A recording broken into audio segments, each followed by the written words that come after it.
Should I tuck it in? Always good to tuck your shirt in, so.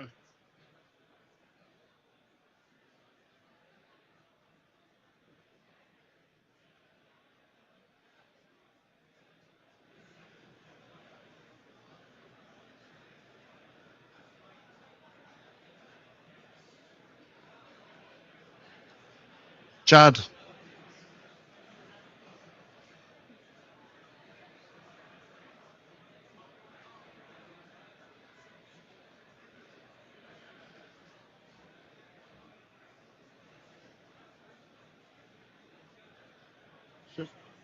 Say again?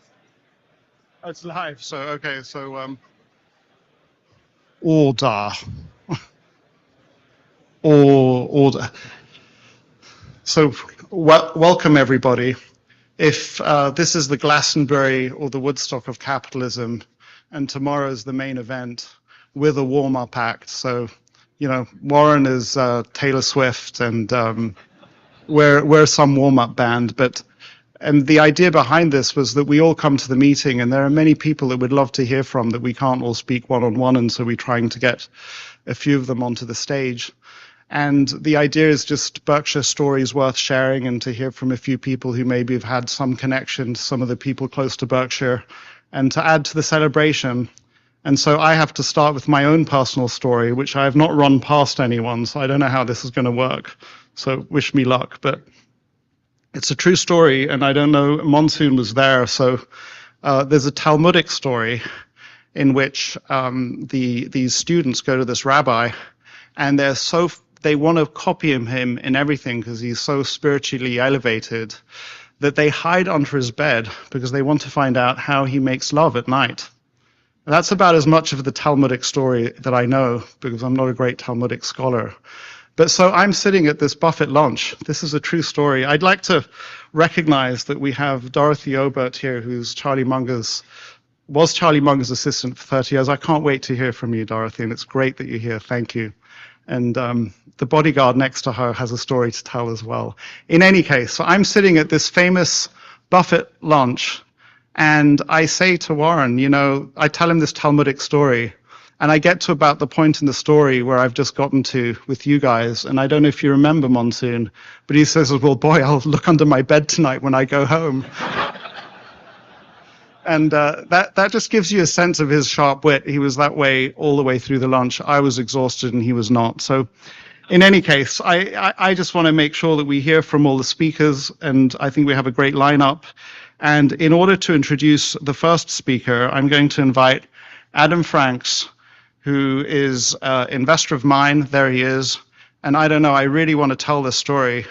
There's a conversation going on amongst us about who's been thrown out of more casinos, for good reason, because they've played the numbers. They've been fans of David Thorpe, who did this to an extremely high degree. Ed Thorpe, forgive me, thank you.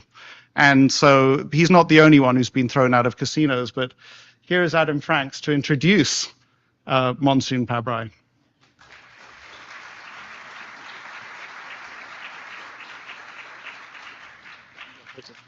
Sure.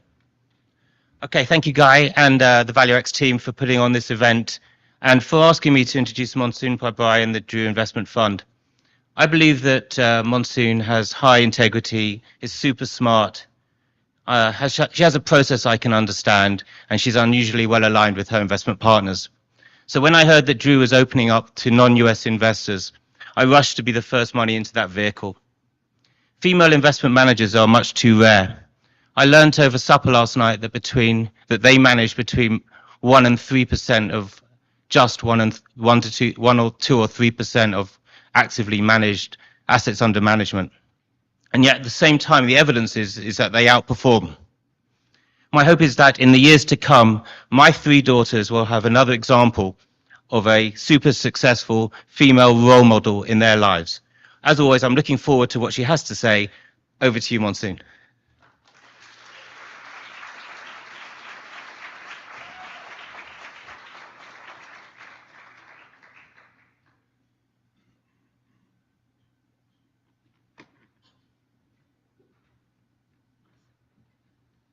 Okay, Thank you, Adam, for the very sweet and kind introduction. I still have yet to meet his daughters, but Adam is definitely a progressive father, progressive man who really does, I think, really does truly believes in female managers. And there's a couple in the room here today, so I hope you all ask questions after this. But yeah, so before we start, or I guess I'll kick us off, since today's about remembering Charlie. Something Charlie talks about is, you can have all the mental models, but they don't really matter unless you weave them together into a lattice work of things that make sense. And so I think every exciting idea I've had as I've developed as an investor is like a lattice work. And this is probably one of the more recent ones I've come up with, and I'm really excited to share it with you all. And yeah, I think tomorrow's meeting with Charlie will be really touching, and it's a shame he's not with us anymore, but he led a really great life. So, all right. Speaking of somebody who is still alive, Peter Lynch ran the Magellan funds at Fidelity from 1977 to 1990.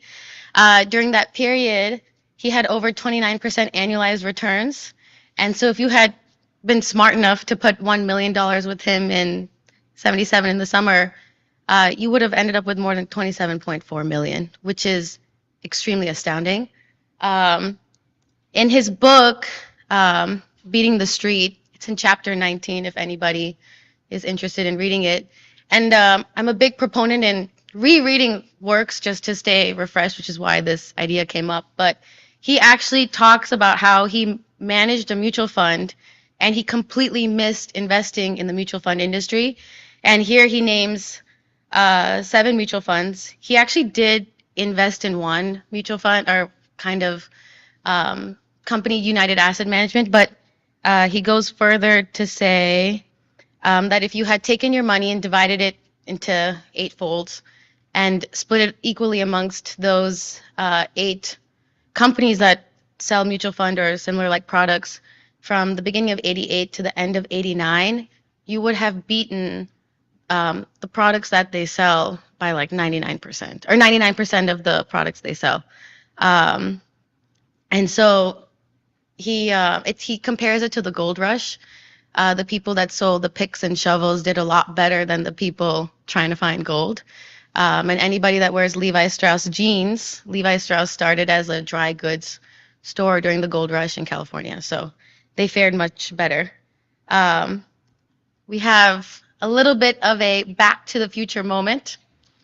If we look at India today, 15% of their GDP, about 500 billion, is all they have in kind of like capital market type investments.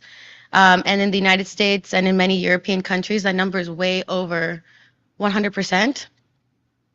So historically, wealthy Indians mostly invest in real estate, gold, bank deposits under the mattress. And there's very strong secular movement towards ETFs, mutual funds, and public equities.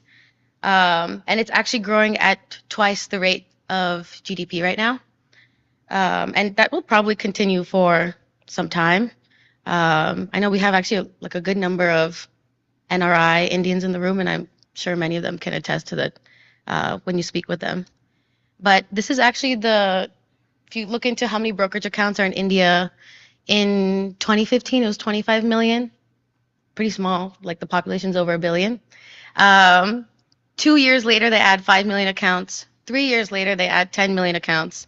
And we had the biggest boom during the pandemic, kind of what we saw in the US with lots of people trading Robinhood, the GameStop, all that kind of not behavior I don't agree with, but it was there. And there's a lot of criticism that that's just like a one-time pandemic only thing, but that's not the case. In 18 months, they added another 50 million brokerage accounts.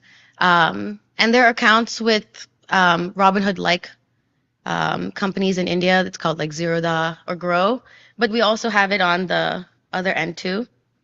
So there is a benevolent God, and he wants to take you right back to 1977, and he wants to give you the ride that Mr. Peter Lynch missed. And And I think Peter wrote about it in the book, knowing just to explain, like to really share it with the world. And I think that's why we need to listen to and reread old works. But here are 8 companies in India publicly traded. A couple of them are available as ADRs or their parent companies, but they sell these kind of mutual fund or similar like products. And India has a lot of organic growth with assets appreciating at like what 10 to 12% a year, and these people are adding more flows into their accounts that they already have, and you have an increase of accounts coming up. So it's just tailwind, tailwind, it's crazy, and you can feel it when you're there. I was in India in February, and I'm at the McDonald's ordering my favorite meal. It's a McSpicy paneer. They deep fry oh my God, it's so good. If I go for a week, I have it like 5 times. But when I'm standing in line, I was shopping, and I was just 3 people behind me, probably my age, were talking about their put and call options. Just local Indian kids. And I had never heard that before, actually, that rampantly. But that's all I have to say. Yeah, I think the only other thing I would like to add is that I don't see penetration being at over 100% in India in like the next decade or so. But penetration at 15% is pretty low, and I would maybe guess that in 20, 30 years it could be 40, 50%, but that's with GDP growing, with more penetration. And most of the CEOs of these companies actually on their conference calls talk about it, on their earning calls, like pretty often. And they've been saying it for maybe 5, 6 or so plus more years. So yeah, I think I'm cool for questions now.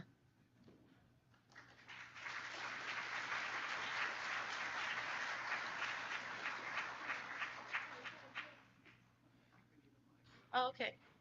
Should we take this? Oh, can you walk with this? I would have walked more. I'm going to start. Hello. My, Oh, there's one.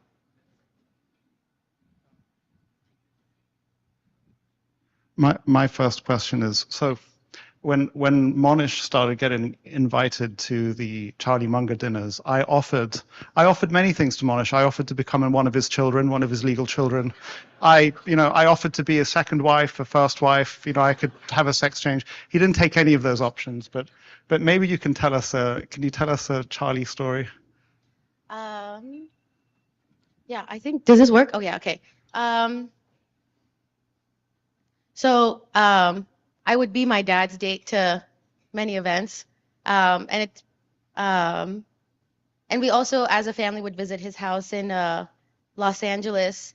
And I'm trying to think of very notable things, but it's more just, it was kind of like entering a different universe, walking into his house, seeing him sitting there with, I mean, people have probably seen photos online, but there's just books everywhere, and he's always reading something, and you walk in, he's mid-thought. He's been thinking about something, and the conversation just starts. But I think the most notable line I have, and I think this crowd will like it, is on Mau Tai. We were sitting in his living room, and there was a bottle of Mau Tai, and I think my dad had pointed it out. And then I think the first thing Charlie said is, "You never sell that." And I think when everybody else sold Mau Tai, I just remembered that and said, well, if this guy says don't sell, we're not selling. And if anyone has tasted Mau Tai, it does not taste very good. And but yeah, and then Guy and I actually visited the Mau Tai factory together in 2017. Yeah, but you never bought the stuff. I bought and I sold. You bought and sold. So he sold too. So don't sell. If you own Mau Tai, don't sell it. So yeah. A couple of questions. Who's got a burning question? We have mics. So go ahead. I think Take a mic. You need to get to a mic. And who's the second question? So Zubin will be the second question. You should start moving to a mic right now. But well, I've been friends with Monsoon since I think I was 14 years old. So it was really fun to hear this presentation. So, on a similar vein to Guy's question, you've had dinner with Warren Buffett as well. I'm just curious if there's any fun takeaways or insights from that dinner, which I know was a long time ago, but that was just lunch. But Yeah, my sister and I sat on either side of Buffett at that lunch. And I think I don't know, there were so many things. We have a whole document of like the whole 3.5 hour conversation, but I think the main one, I don't know, the one that always stuck with me is that he looked me and my sister in the eye, and it's because we're women or young girls. Then he said the most important decision you make is who you marry, and I think that goes for both partners in a marriage. It's really important who you pick to be your life partner. That's the easy one to take away. So last question, and then we have to keep moving. Monsoon, I'm proud of you. I'm Lalit Jagtap, originally from Mumbai, India, but settled Chicago is home from 96. My one request to you, my daughter is born in Chicago. I'm guessing you are born in Chicago too. Yes. So she's 24-year-old. What's the advice you will give to a woman, girl, who has just started a job? And I worked in Wall Street accidentally. I started at a hedge fund in Chicago and left in 2017. What advice you will give to a daughter of mine and any other young girls who wants to get into money management or Wall Street and do a good job, capital for good? You have to ask a lot of questions. You have to ask why, and you have to speak up. I think for young women, it's harder for us to speak up. But that's exciting for your daughter. And she should just work those crazy late nights and learn as much as she can, because it's the only few years you get that real opportunity. Yeah. So because I'd already invited him, this will be the last question.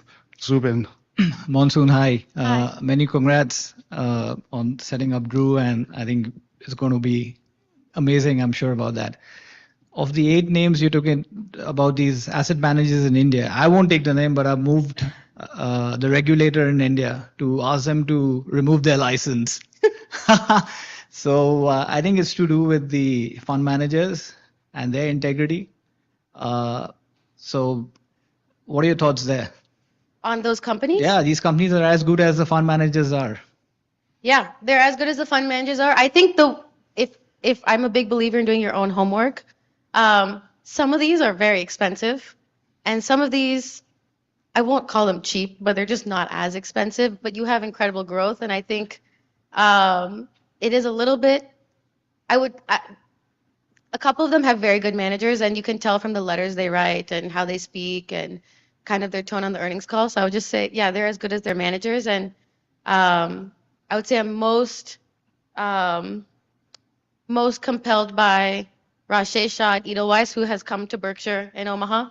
Karn Bhagat running 361, and then Motilal Oswal probably has the most number of retail brokerage accounts, and they have a really good scale-up, roll-up business. But yeah, they are as good as their managers, really. Yeah. Amazing. Thanks. Thanks. Monsoon, thank you for making it. Thank you.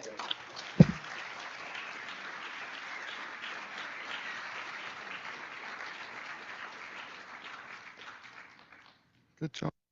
So the next two, this mic's just, the next two speakers don't need any introduction. I think you're going up together. And we at the ValueX conference that I do in Klosters, we have a non-solicitation policy, which means that you can't show up and sell something. But when they're done, I'm going to actually sell Mike O'Brien's photography because I'm allowed to do it. And as you can see, William is not really interested in my introduction because you can just go ahead without me. William's book was just rated #1 on Goodreads in a way that was really unbiased, and I think that his book deserves to be there. I just want William he does incredible preparation on the podcast. As you know, he recently interviewed Brian Lawrence. I want William to write another book, but maybe he'll do that. And I want to visit Mike. Yeah, do you see it? Round of applause for William's book. That's just because he knows how much it hurts me to write a book. I also want a round of applause for Mike O'Brien's amazing portraits of two incredible people. So.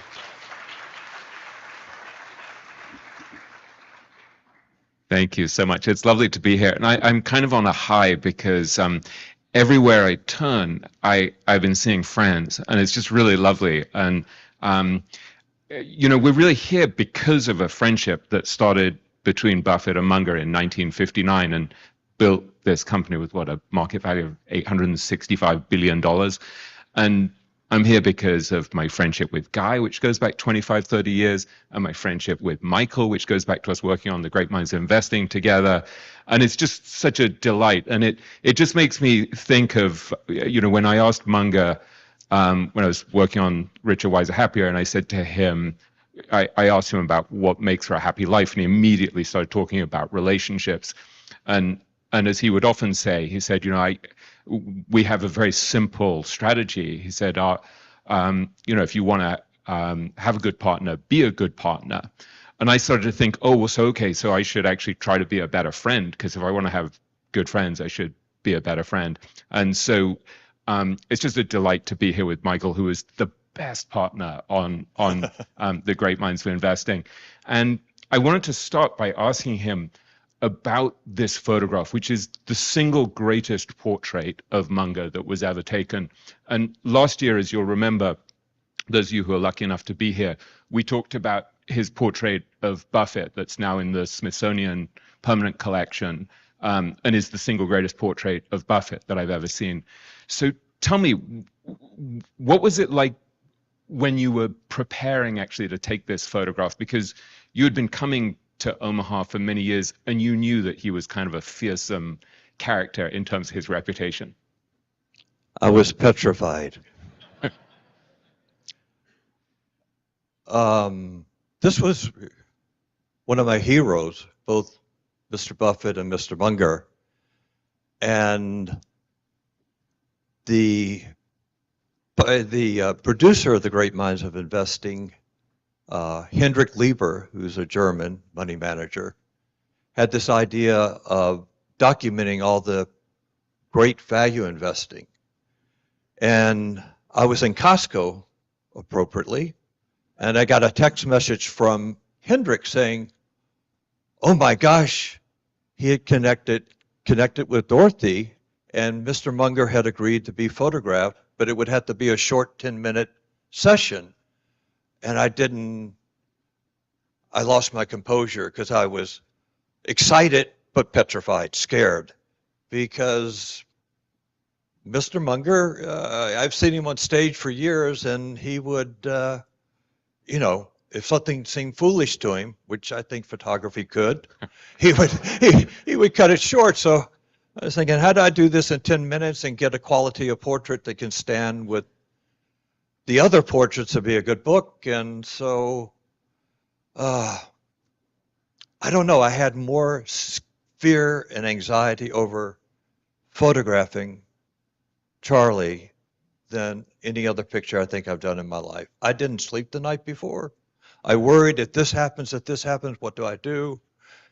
And then when we arrived, I found not the persona I'd seen on stage, but a very almost grandfatherly, welcoming person. And the 10 or 15 minutes turned into almost an hour. And tell us about the process, because it's a very unusual process. And even when we were preparing for this and we spoke a few weeks ago, you talked to me about the fact that taking a photograph of someone with glasses is a nightmare, and the fact that Warren also had glasses, and so you drew my attention to the light on the top left there. So tell us, what is your process, and how did he respond to it? That was one of the reasons I was petrified, because I didn't know how my light would reflect on the glasses, and it has to get fine-tuned so that there's a highlight side and a shadow side. So it'd be 2 o'clock in the morning, and I was saying, well, at the octalight, if it goes into this much part of his glasses, I'll have him turn his head a little bit. Maybe there's natural light that I can also fall back on. So you think of all the things that could go wrong, and then you try to plan accordingly. And so by the time I'd done all my planning, it was 6 o'clock and time to get over there and start setting up for the picture. But and once I saw that he was a gentler and more welcoming, almost like a grandfather, I think, I breathed a sigh of relief. And once I get into making the picture, I'm 1,000% focused. And tell us what the photo actually captures of him, because I remember when I wrote about your process in essay at the start of The Great Minds of Investing, you said it captures a part of his essence. It's not the whole story, but it captures a part of his essence. What do you see in the photo that you're trying to convey? Well, I mean, I think this was such an icon in my world and so important. I wanted to make the best picture I was capable of in that time, so I didn't want to fail. And what I try to do, there's just silence, and I try to get the subject to connect 100% to the camera. And so no talking, just completely focus into the camera, the lighting. I look to see that the lighting is right, and then I take a number of pictures until I feel that we got the best one.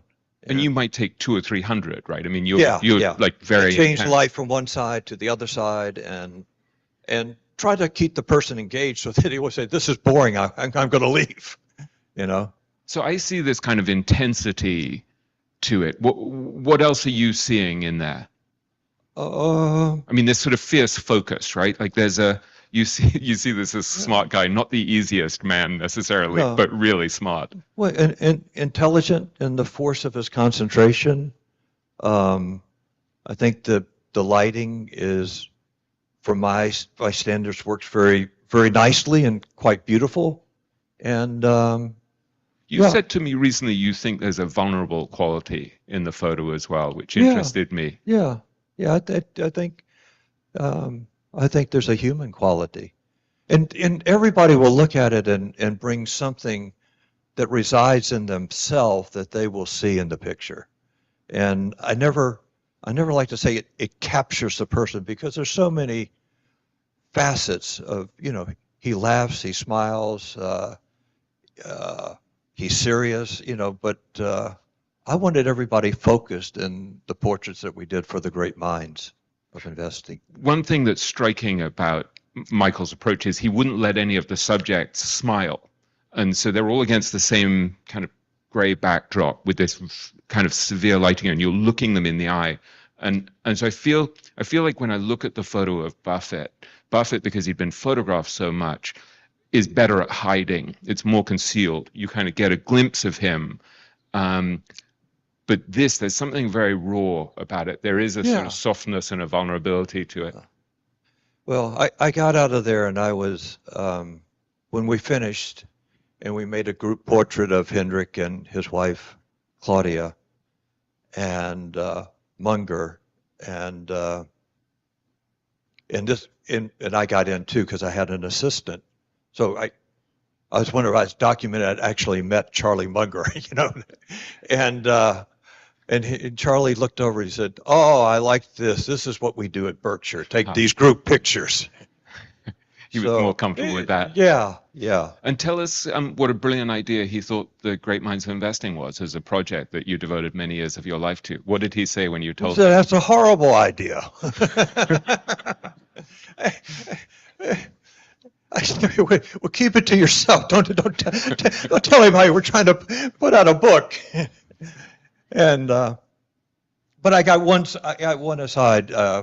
I'm going to detour. Okay. Yeah, absolutely. Is that okay? Yeah, go for it.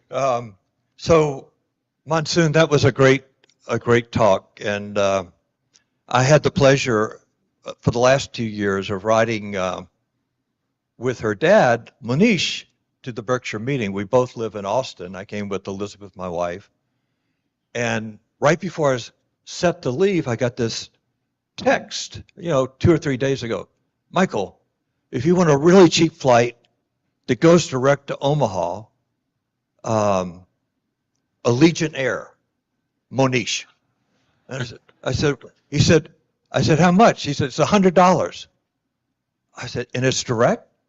"Oh, yeah, it's direct." So I get on the site and I look at $100. I grab it, a bag. "You want to check a bag?" Another $100. "Do you want to carry on?" It's another $100.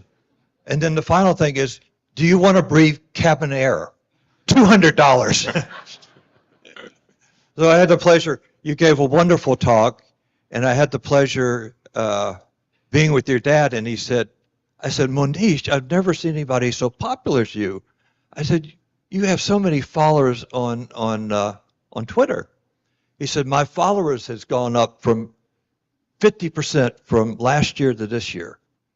And I looked at it, I said, what? 2 million to 3 million. And I said, well, hold on, big guy. I have a Twitter account, and I've gone up 100% from 10 to 20. Does anyone have a question before we scram? Because I know that we're only allotted a limited amount of time. Yeah. So actually, William is so good at putting the spotlight on other people. And actually, you're kind of asking Michael the same kind of questions that you ask of yourself. And you wrote about Charlie in your book. Maybe you can share a little bit about your experience of encountering him. And this is my great frustration with William. Because he's so good. This is what smart people do. You know, they can, the bit that of themselves that they want to hide, they hide.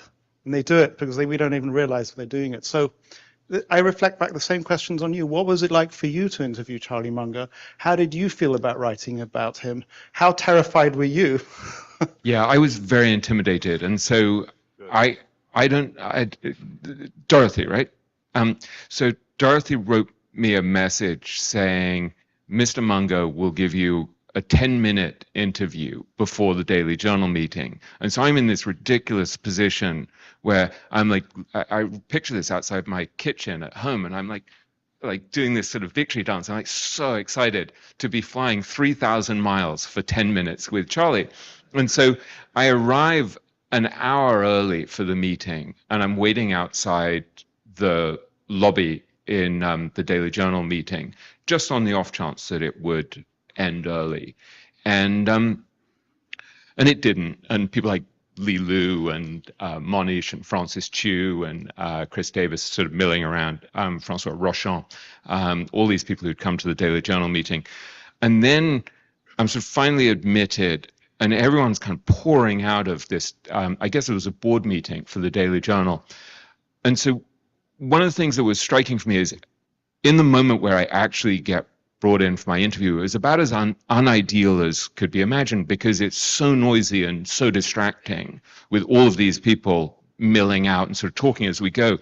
And here's Charlie sitting in the middle of it, absolutely focused. And I thought that was the first really interesting insight, was to see, it reminded me of that image of Charlie that all of you know, we've heard of him as a book with two legs, you know, and I always pictured him with kids sort of running around making noise and him being totally oblivious to all the noise. There's a tremendous focus. And then I was so prepared. I mean, I'd spent weeks preparing because I needed. Because that's what William does. He spends weeks obsessively preparing. Yeah, I was pretty obsessed. And so I was very, very direct, and I went straight for what I in my own mind, I often think of the eye of the bullseye. And so that when I was writing a chapter of my book, I would always think, what's the eye of the bullseye of all the things I need to share about this person? What's the real essence of it? And so that's why I ended up writing about how not to be a fool, which I think is one of the great contributions from Charlie, is this whole idea of how not to be a fool. And so that's really what the chapter became about. But again, like Michael, what surprised me was that there was this courtliness and a gentleness and a generosity and a kindness. And I tried to capture this in the chapter at the end of the chapter when I talked about how I ended up getting more time, more questions at the end, because he stayed and chatted to the disciples for so long. And in the book, because I resisted being sentimental, I talked about the spirit of generosity and kindness, but actually sort of privately since then, what I've said is, no, what I was seeing was love. Like there was this love towards the disciples, and a generosity of spirit that I thought was extraordinary. And I think that's one of the things that Michael is capturing in the photo, is there's the toughness, there's the intensity, there's the ferocity, there's the focus, but there's also this kind of soft quality. And Mohnish once said to me that, he has hard exterior that's protective, and that Warren has the same hard exterior, but underneath, Mohnish said he's a beautiful soul and a very a gentle and kind person. And so that I think is captured in the photo, is captured in my interview, and I think it's probably why we're here. It's not just because he was so smart or so rich. It's because he was generous with his time and his wisdom and his insights. Great answer. Thank you, William. You see if you push him. So we'll do one question from Brad, and then William, I want you to talk about how I'm going to buy a copy of this photograph, and how others, if they want to. But go ahead, Brad. So at that annual meeting at the Daily Journal, I was there. We talked beforehand, and I we have waited some outside pictures together, right? Yeah, we did. And he gave the annual meeting, and I have some pictures of Charlie in front and you off to the side. Huh. Charlie stayed for 3 hours afterwards for the 20 of us that were there. There were 400 people in the room, but he said, "You are crazy." But I wanted to ask you, in the after meeting, whenever it was gone, there's a few things that have stuck in my mind, but what stuck in your mind when the crowds are gone and Charlie's just there? I mean, one of the things that was really memorable for me was I planted myself literally about 2 feet to his left, I guess. I'm looking at him from the side, and there are all these disciples around from around the world. And at the end, after, I guess he'd been talking nonstop for 4 or 5 hours, and people wanted, there was a silence at one point, and he said something like, you guys will be okay. I mean, it's a difficult world, but you guys will be okay. And there was a sort of, it was like he wanted to give more.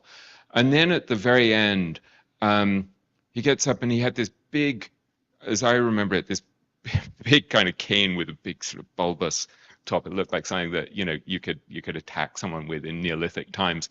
And I helped him down off the stage. And you just see this guy, sort of wizened, and he was kind of wasted, and he didn't fit in his suit anymore because it was so baggy, and he had these thick glasses and he could barely see anything. And so I'm sort of helping him off the stage. It sounds self-aggrandizing to say it's me helping him. I just happened to be standing next to him. And so I helped him down, and I just thought, this kind of, it was the generosity of spirit. Like this guy, his body is just totally broken, and here he is spending 5 hours sharing, an hour in his meeting before our meeting, where he's chairman of the board for the Daily Journal, getting a grand total of, what was his pay? 0, to add to his 100,000 salary a year at Berkshire for the last 35 years.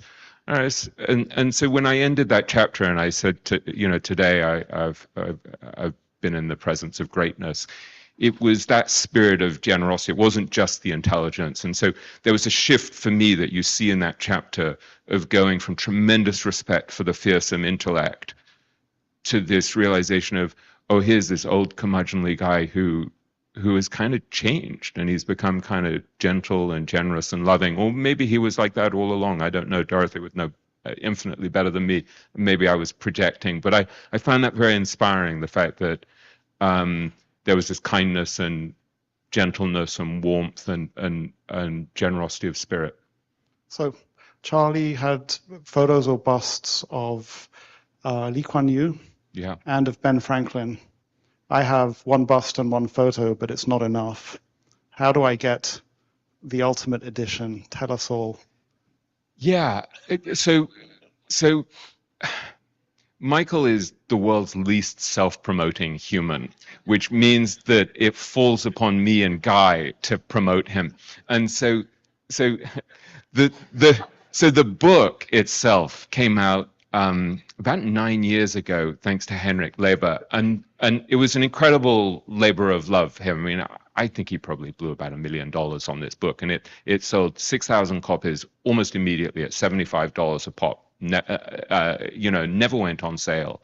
They all sold out. I have a few at home, and Michael has sold these kind of collector's editions. He very kindly ran to get me a couple of years ago is in Omaha Airport and gave one to me, incredibly generous, that are just exquisite, that are, they have the book in them, but they're also in this beautiful handmade box, and they have this incredible print of Buffett or Munger in there that's really like made, I think, with kind of German paper and ink and the like, and it will survive generations.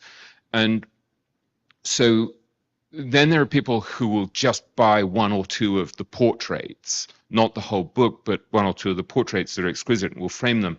And I was very struck. I was thinking about this recently because Chris Davis, who's a friend of mine who's on the board of Berkshire, who I ran into this morning, said to me a few months back that Charlie told him very early on, put photos of people you admire in your office because they're people you don't want to disappoint.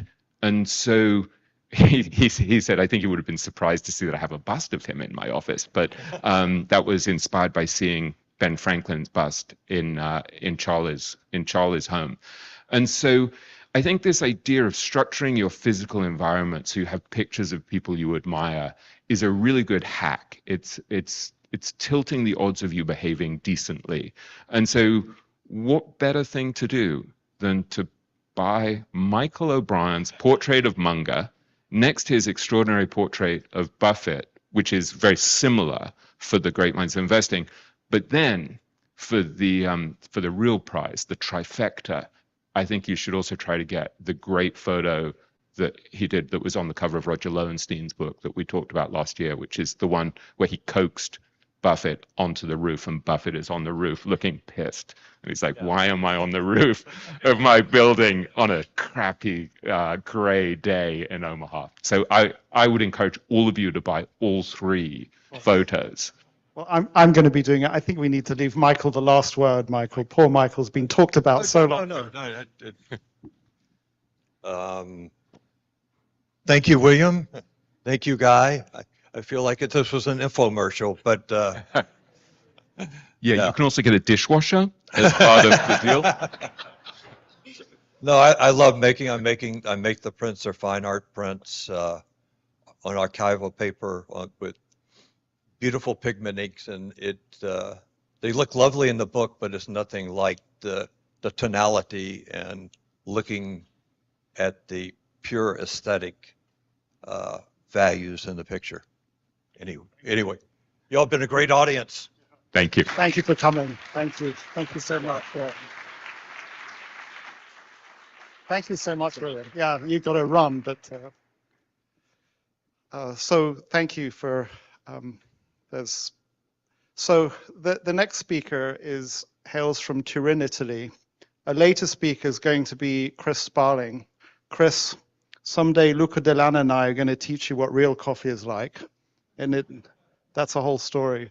But about 4 or 5 years, 3-4 years ago, I started reading about this concept, ergodicity, and I'd start trying to talk about it to people in my office, and their eyes would glaze over. And I pretend to like mathematics. I do like mathematics. I pretend to be a mathematician. I don't think I am. And I couldn't explain the concepts very well. And then I came across Luca Delana's book and explained all these concepts in non-mathematical terms that I felt were really, really useful. I started sending this book out to many friends of mine. And Luca gave a talk at VALUExKlosters, where I think that he developed a following. He's got a new book out where I wrote a blurb/introduction. I'm not sure what Luca's done with it, but what I said was it's about playing long-term games. And we know that Berkshire Hathaway and Warren and Charlie have all played long-term games, and it's easy enough to talk about.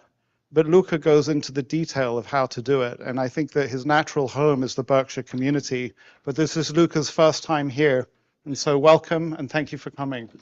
Thank you so much. Thank you so much for having me, Guy, and good morning, everyone. We are all congregated here because of Warren Buffett, Charlie Munger, and I'm sorry, I don't know what happened with the font, but I'm sorry. And the focus on the long term and what they've been achieving thanks to their focus on the long term. And I guess that everyone here in this room shares the same focus on the long term, but it is so hard to put it in practice and to actually succeed over the long term. And why is that? What is the number one obstacle to winning long-term games? And it is my belief that that the number one obstacle is the belief that if we optimize every single day, we also optimize the year. And this is a false belief, because if we try to get the most out of every single day, we will only do things that bring maximum result today, but we will not do those things which do not bring result today, but are extremely important and necessary to win over the long term. Things, for example, such as building long-term assets, for example, skills, relationships, trust. And the tricky thing is that over the short term, you can get away without building skills, trust, and relationships. Even worse, over the short term, you actually grow faster if you do not care about building skills and relationships. And instead, all you do is that just trying to get the most out of what you have now. But it only works up to a certain point. It only works for a few months, for a few years. And then you discover that you cannot grow more than that. And the reason is because growing more than that required building long-term assets, required building skills, trust, relationships. And then the other thing that you don't do if you try to optimize every single day, the other problem is that you also get too much risk. Because the amount of risk which is optimal over the short term is higher than the amount of risk which is optimal over the long term. I always make the example of lying. Imagine that if you lie, you only have a 1% chance of getting caught. It means that you have a 99% chance of getting away with it. It's a great short-term strategy. However, if you lie once a week, you have a 99.5% chance of getting caught over 5 years. So what is a great short-term tactic becomes a terrible long-term strategy.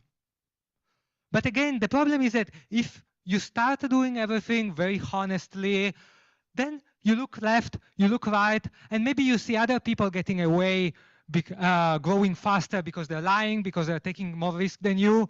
And then you start wondering, is my strategy really the best one? If it's the best one, why am I falling behind?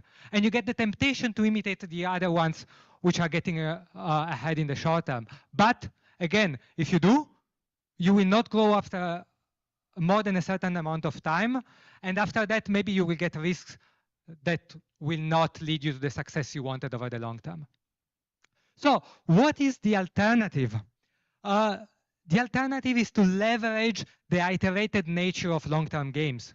For example, recognizing that when you speak to a customer, to an employee of yours, it will not be the only time that you will do that. If it were the only time, then the rational thing is to get the most out of that interaction, to get the most sales out of that meeting with the customer, maybe to push the sales. But if it's going to be an iterated game, then the best approach is another one, is to play that interaction, not to win it, but to make the next one better.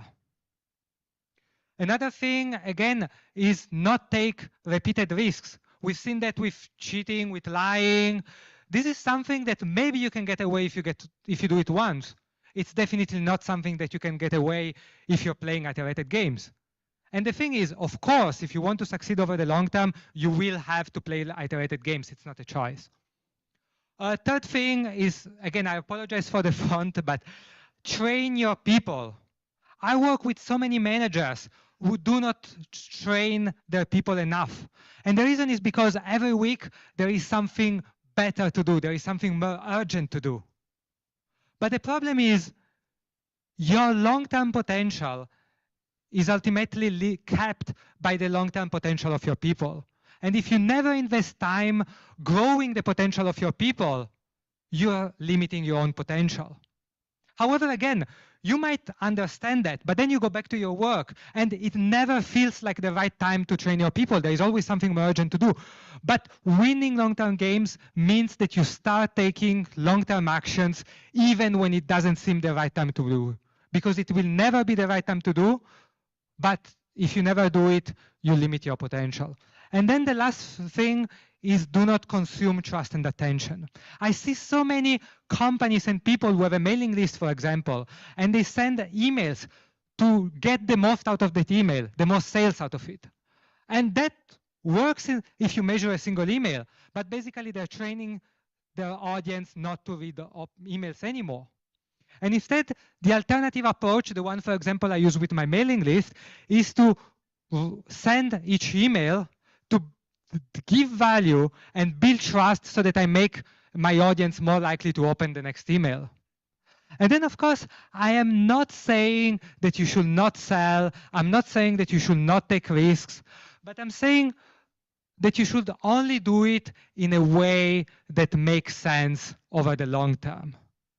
And I think that that's what's really needed to win long-term games. I always make the example of the casino croupier. He's the only person at the gambling table with a money-making strategy. And yet, every day he sees at least one player getting way richer than him.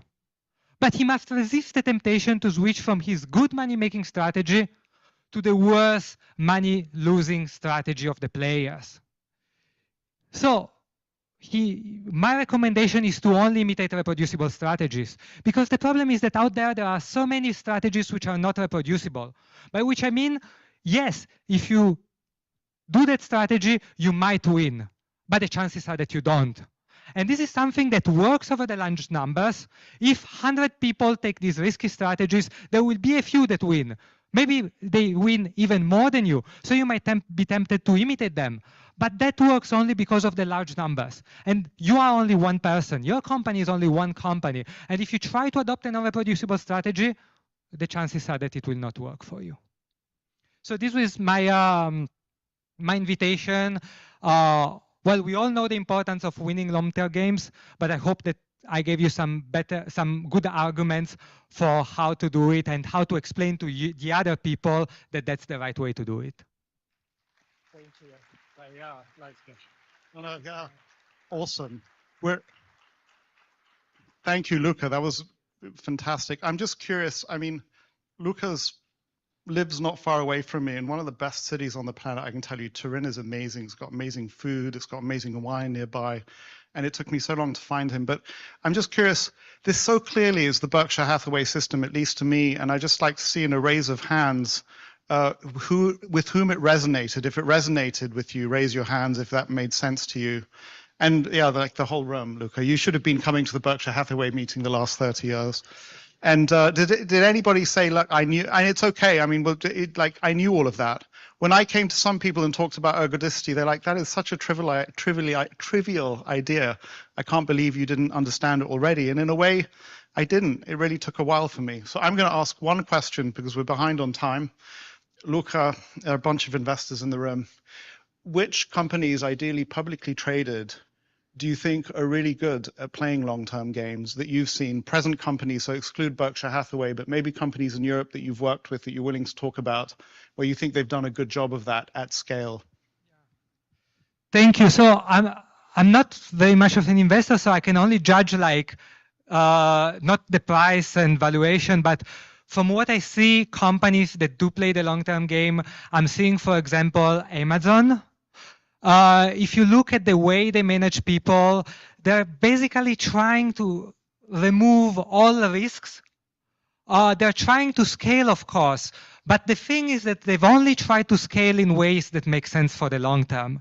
They've tried to avoid a lot of shortcuts that make it problematic to scale, to retain scale. For example, accumulating managerial debt, accumulating some types of debt that enables you to scale fast, but then at a certain point it starts dragging you down. So this is an example. Then there are some other companies I work with. They're not publicly traded, but I think that for me the number one thing is whether they're chasing they need to be chasing growth fast, because if they don't, they won't grow fast. But two, they need to only chase it in a way that makes sense in the long term and never compromising on that. So I'm going to do another question selfishly. So I live in fear of what it is that I should be doing today that will only pay off in 10 years' time. That if I don't, in 10 years' time, I look back and I'll say, wow, that was what I should have been doing. And it's one of those long-term thank you notes, I think, is one of them. So my question to you is, you don't know me very well or the people in the room, what are some of the actions that you think some individuals in this room might be taking today that they're not taking, that they ought to be taking, the kind of things that build, I guess it's all, I don't know if you come with any courses, building your own personal capacities, building goodwill, but I hear it from you anyway. Thank you. So for me, one thing, if you're not doing it yet, I've learned it from Guy, for example. It's about like the importance of maintaining relationships, the thank you notes. Another thing, if you have a company, train your people. That's so important, and train them well. And if you don't know how to train people well, learn it. Because one reason why people don't train it is because they don't know how to do it. So it looks like a waste of time. And then another thing is manage risk. Manage risk is something we always postpone. Don't postpone, because eventually you will incur in risk if you didn't manage them. Luca, grazie mille. You know, and one day we will teach everybody here to love espresso. We will. Thank you. So the next guest is somebody that I met in one of my worst investment experiences. We were both on the equity committee for Horsehead Holdings. But I think that Chris and his partner have been playing long-term games for a very long time. And some of the extraordinary things that you're probably going to hear about are the result of them living in Victoria, the very west of Canada, and waking up every day and playing long-term games, I guess. But I can vouch for Chris in so many different ways. And I just have to take this moment to say that I can't vouch for Chris and his coffee tastes. Oh, but kidding. Anyway, it's a whole story. He's admitting he has terrible coffee taste.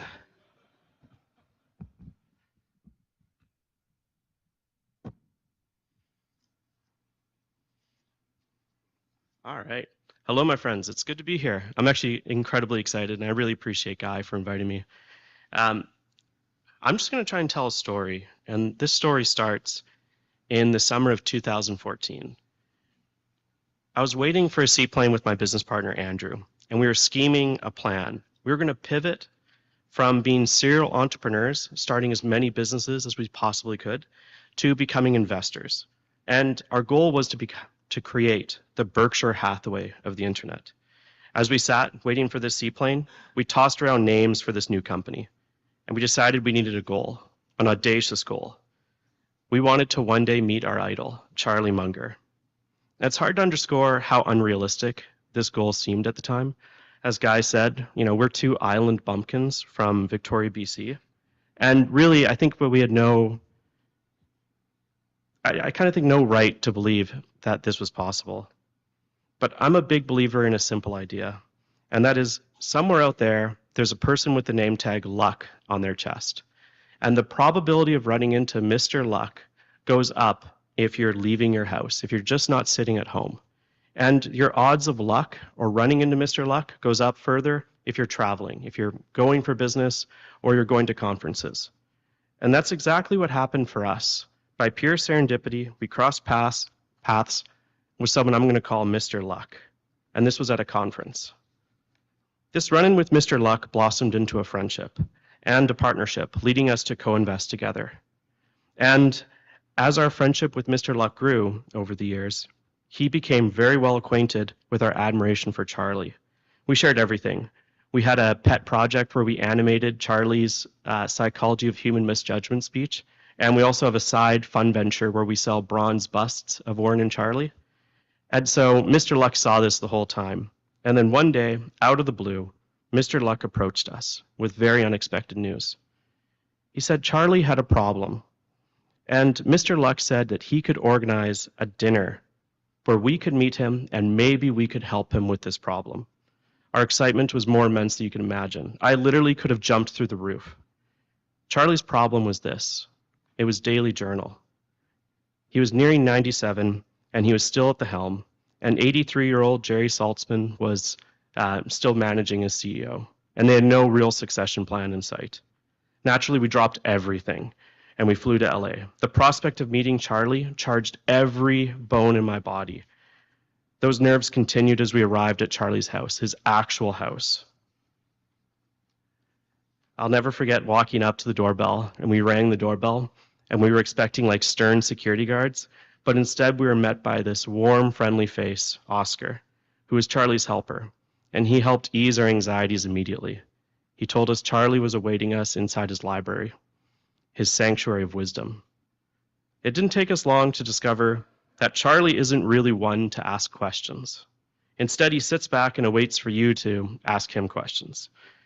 And so we dove right in. We peppered him with everything you could possibly think of, both to fill the silence and to gleam. We asked him about incentives, raising kids, life regrets, the pitfalls of inheritance, Alibaba, the political climate in the 70s. I even asked him where he got his shirt, and his answer was LL Bean, and it's this one right here. No joke, as soon as I got back to Victoria, I went to the LL Bean store and I bought a bunch of them. We asked him everything you can imagine. Eventually, the time came for us to leave, and I kid you not, outside of Charlie's house, right there on his driveway, Andrew and I did a Top Gun inspired high five. We jumped and did a high five. We were over the moon. It was a moment of pure, unabashed triumph. We had done it. We had met Charlie Munger. But Charlie's problem had remained. We did ask about Daily Journal, but it was unclear how we'd still help. So we went back to Victoria with this problem on our mind. We were unsure how to really proceed, and so we decided to write Charlie a letter. In this, we told him our story, how Andrew and I met, the influence Berkshire had had on us, and a few different ideas on what we saw as the future of us and them. Soon, we found ourselves in Charlie's presence again. This meeting felt both familiar and strikingly different. Oscar, the ever-friendly face, greeted us at the door, and we found ourselves once again sitting in Charlie's living room and dining room, peppering him with questions.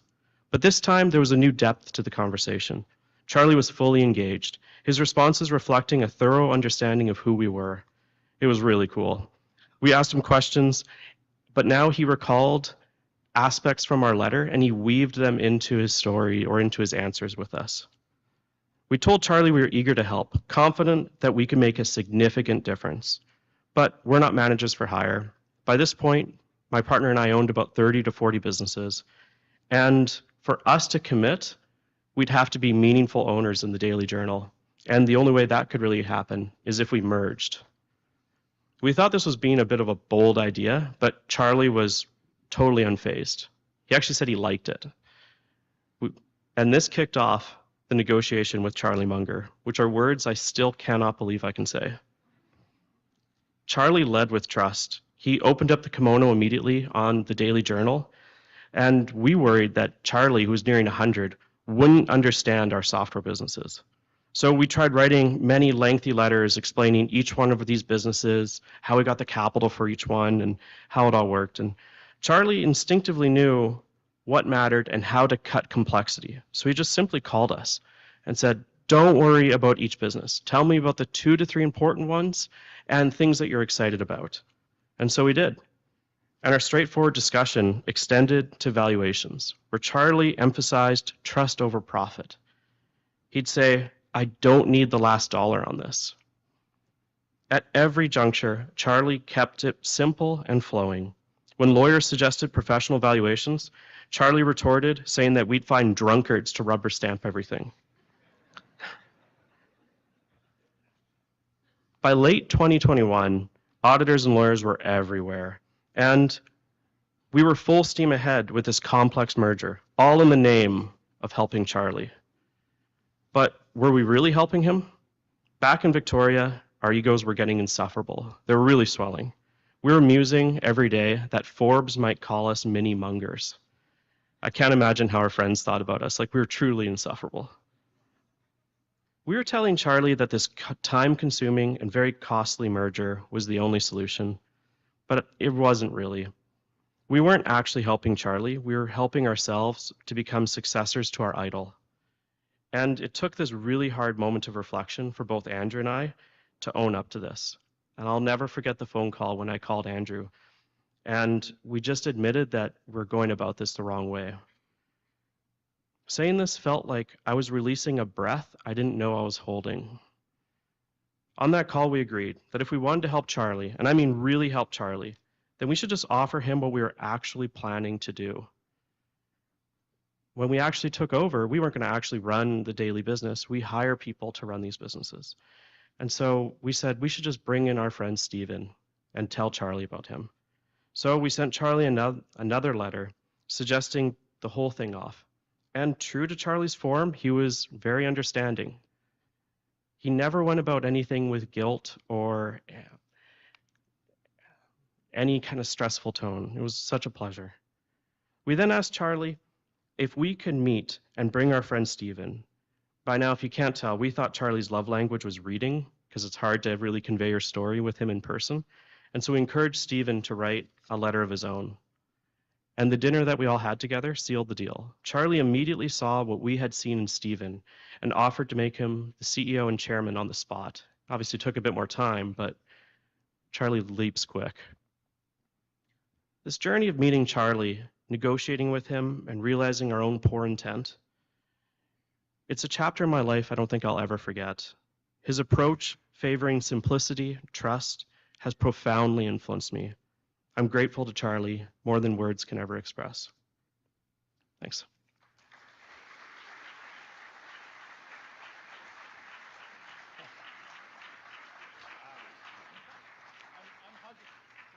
I'm hugging you on behalf of everyone.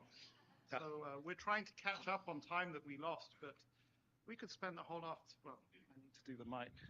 Here, I'll take this one.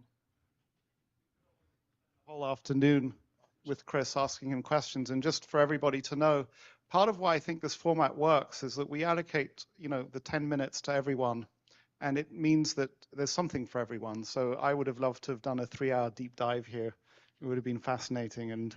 But I want to get a couple of questions from everyone else. I have my own, but if you want to ask a question, go to the mic, I think is the best way to do it. And let's say we'll do 2 because we're going to try and catch up as well. But that was beautifully written.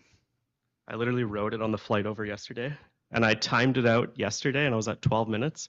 And I practiced again just before this. I was at 8, and I was thinking I'll probably be about 3 minutes as I actually be on stage and run through it. So, but there's also, do you feel Victoria coming through? There's this quiet calmness to Chris, and he's properly dressed, whereas I'm really badly dressed. But 2 questions, Aiden and then Matthew, and then we'll move on to Robert Hagstrom. Go ahead, Aiden. Thank you. So this might be a very easy one. Firstly, thanks for teaching us about the importance of proactive serendipity. But second, can you truly be a value investor if you don't make your coffee using AeroPress? I wholeheartedly agree. Thank you. A coffee that tastes like the coffee bean smells. Huh? Thank you, Aiden. I'll use this mic since it's already on. Chris, thank you for that. Matthew, just let me explain to the audience here. So one of the companies that Chris acquired is called AeroPress, and I actually have one. And if you're traveling somewhere far away from Italy and you don't have access to good coffee, you can probably make a decent coffee out of it. But Chris and I have a fundamental disagreement on what makes a great coffee, and Aiden was trying to scratch that. And it's a subject that will go on for a very long time. But go ahead, Matthew Peterson. Chris, thank you so much. Thank you, Guy. I'm curious. I understand Andrew's going to publish a book, and I know you're very involved. And I'm curious if you could maybe give us some little bit of insight in what might come out of that, or if you have any thoughts on what we're seeing on the 13 Fs of Daily Journal, or if you have anything you can share with the group, because there's a few things that are changing now that Steven's involved, and I know you kind of have some information. I do. I'm not able to weigh in on Daily Journal just for a variety of different reasons. I would say I'm more excited about the direction of Daily Journal, though, than ever before. And I really do believe and have high conviction in Steven. He's an incredible individual, very successful entrepreneur, and he has a great grasp on what would need to be true in order to make that a competing business with Tyler. In terms of the book, it's kind of this. It's Andrew and I's story as well. And it's the realization of, I'd say, the mistake of putting certain things on a pedestal and believing achievement of those things will lead to happiness. and trying to upend that and his personal journey to that realization. Beautiful. Thank you, Chris. I appreciate it. Every time I spend time with Chris, I wish I spent more time with him, because I think that you just spending time around him, you learn a better way to be in the world. And it's just interesting that you came after Luca, because I really do believe that what you and Andrew have been doing is playing long-term games, and suddenly you get this explosion of results 20 years into it, and it's really fun to watch. So thank you for coming. Thank you for doing this. Thanks for having me.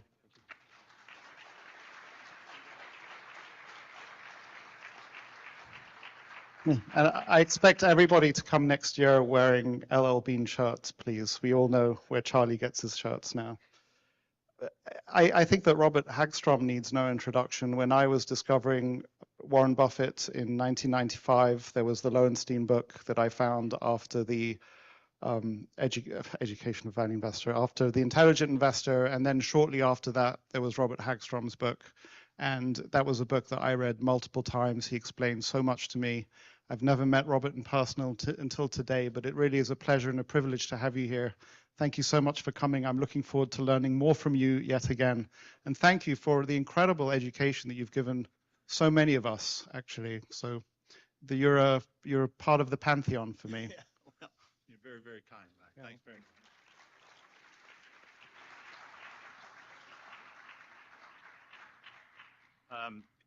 First of all, I want to thank Guy for the invitation, and I jumped at it immediately. I guess I got to get up here and do this. Can you hear me now? Is this working? I was all in. I thought this would be great until I got Chantel's email outlining what the parameters of the talk were, 15 minutes and 5 slides, and I immediately went into panic mode. By example, I gave a lecture yesterday at the University of Nebraska, Omaha, for the tribute to the wisdom of Charlie Munger that was being put on. Larry Cunningham was there and Tom Russo. It was a 50-minute lecture with 40 slides. Don't worry, I'm not going to subject to that, but this is definitely not my sweet spot. Like Chris said, he practiced his presentation. I did so this morning. It came in at about 14 minutes and 59 seconds, so we won't have time for questions, but I will be around throughout the day if anybody wants to go one-on-one. Let me catch my breath. We just got the most recent data from SPIFA that gave us the results of 2023. SPIVA is the S&P indices versus active management that S&P Global puts out. And I'm sorry to report once again that active management has not wrapped itself in glory. And once again, we looked at the 5-year numbers for the largest class, which was large cap mutual funds that compete against the S&P 500, and 79% of those portfolio managers underperformed. We looked at the 10-year numbers, and 87% of those underperformed. I know no sector, no industry, no group of businesses that would continually allow the perpetuation of bad models, bad processes that don't achieve objectives. The 20% that are beating the market should have already eaten the lunch of everybody else and have all the assets. Yet it doesn't happen in the money management industry. And that's the question that Charlie asked. I didn't know this was going to be so Charlie-centric, Guy, but it's great that it is. Charlie asked in 1997, if we're so right, why are so many eminent places wrong? And that's the question I want to try to answer in the next 14 minutes. So let's see what happens. Okay, I always figured if you've got to answer the question, you go back to first movers. First movers would be Harry Markowitz. By all accounts, this was a great kid. Well-liked, polite, played the violin. His favorite philosopher was David Hume. He applied to the University of Chicago in 1942, graduated in 1946 with a degree in liberal arts, went directly into the graduate program in economics. He was fascinated about the relationship between risk and return, and he wanted to apply it to economies. Not sure where he was going to go with that. But soon thereafter, he pivoted and said, I want to do my dissertation on risk and return with stocks. Now, by way of background, it's important to understand what was going on in Chicago at the time. Many of you might remember Alfred Coles set up the Coles Commission for Research. It was done in Yale in the 1930s, and he was trying to figure out if you could, anybody could forecast the market, and he had mountains of data, 25,000 forecasts or something like that. University of Chicago snatched him right out of Yale and brought him to Chicago. In 1946, they launched, the University of Chicago launched a brand new academic journal called the Journal of Finance. So it was clear that the university was making a play to get involved in markets in their graduate program. It so happened that the editor of the Journal of Finance was a guy named Marshall Ketchum, who, lo and behold, was the thesis advisor to Harry Markowitz. So it starts to come together. Oh, I'm sorry, let me go back one more. So when we did take a look at the paper, it's only 14 pages long.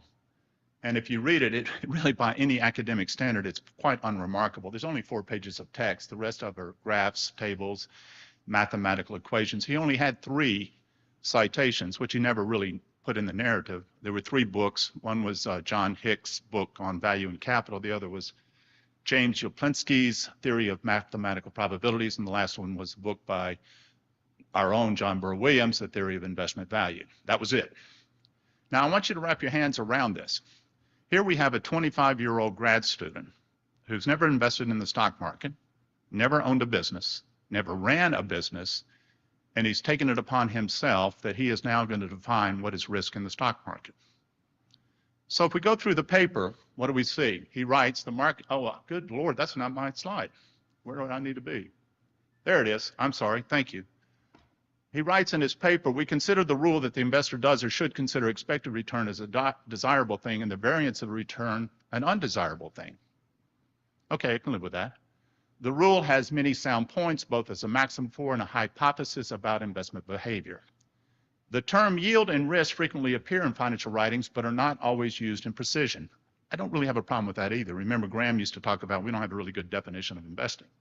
It seems to apply to pretty much anything that's going on in the market. But then the last line, and if the term yield were replaced with expected return and risk by variance of return, little change in apparent meaning would result.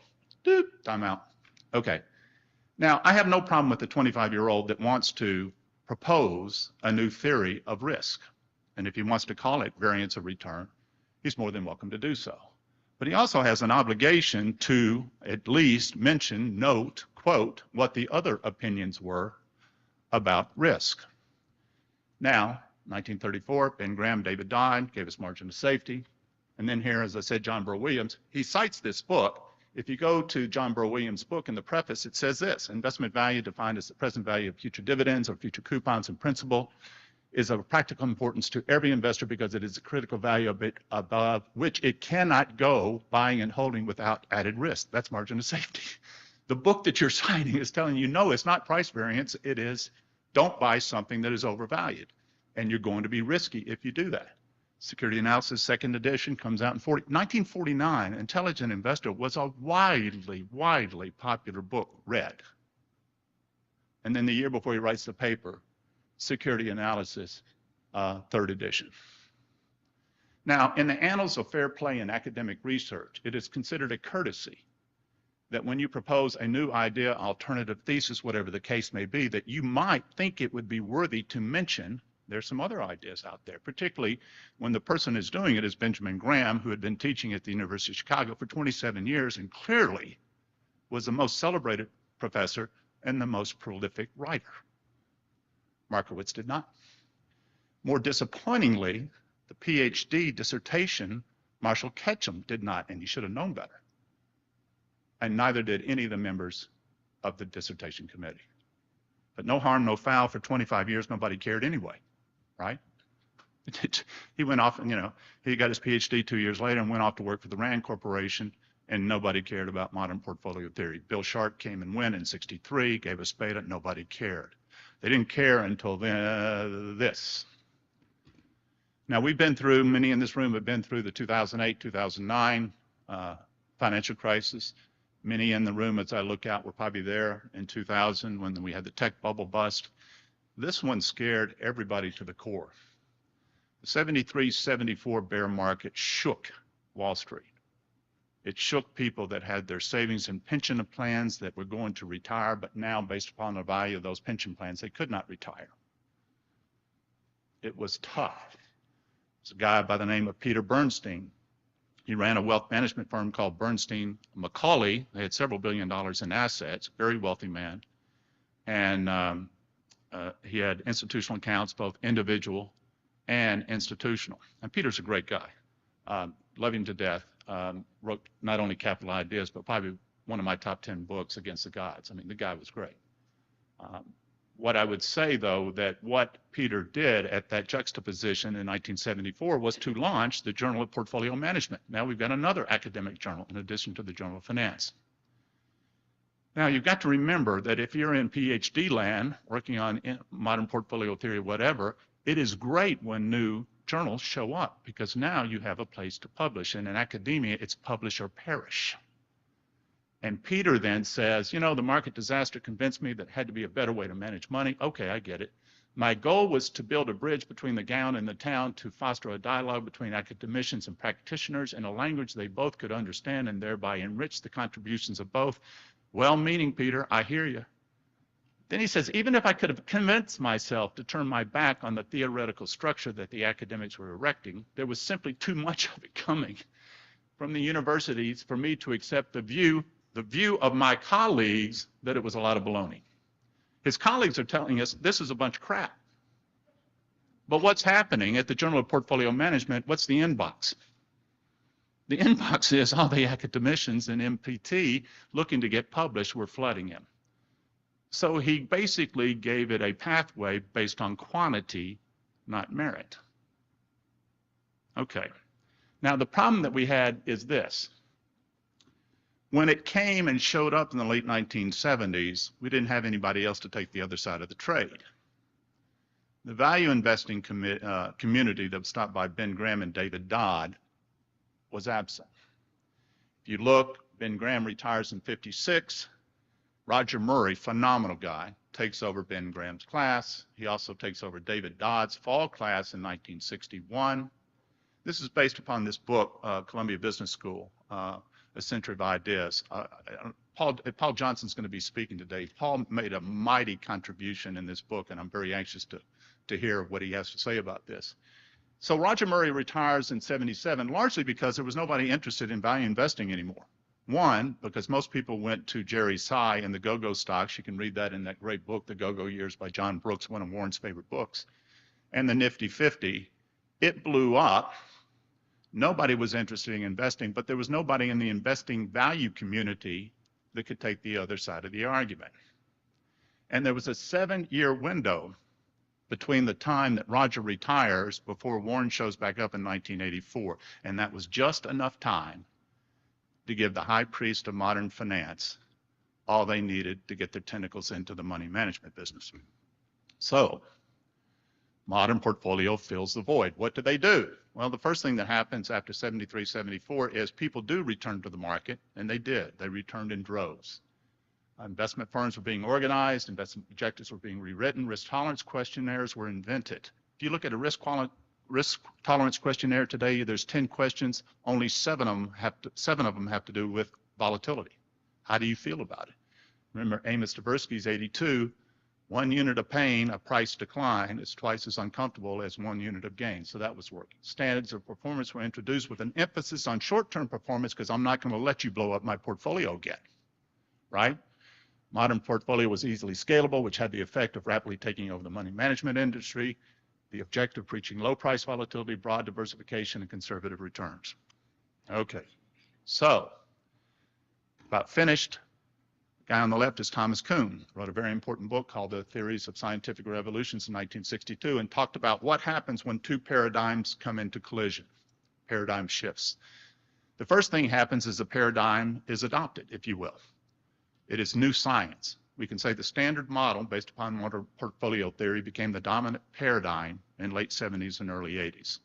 But then new extraordinary research comes on the horizon that starts to pick at it, puts dings in the armor. Think about Graham and Dodd's bill. Think about when we wrote the Super Investors of Buffett bill, that there's a better way to do it. The next thing that happens is the adoption of this new paradigm, but it is bloody. You would think that scientists would be rational. You've got the better idea, I'll buy out. It doesn't happen like that. They've got invested intellectually, invested financially, and they're not going to go out easily. They're going to pick and scratch and scream the whole way out.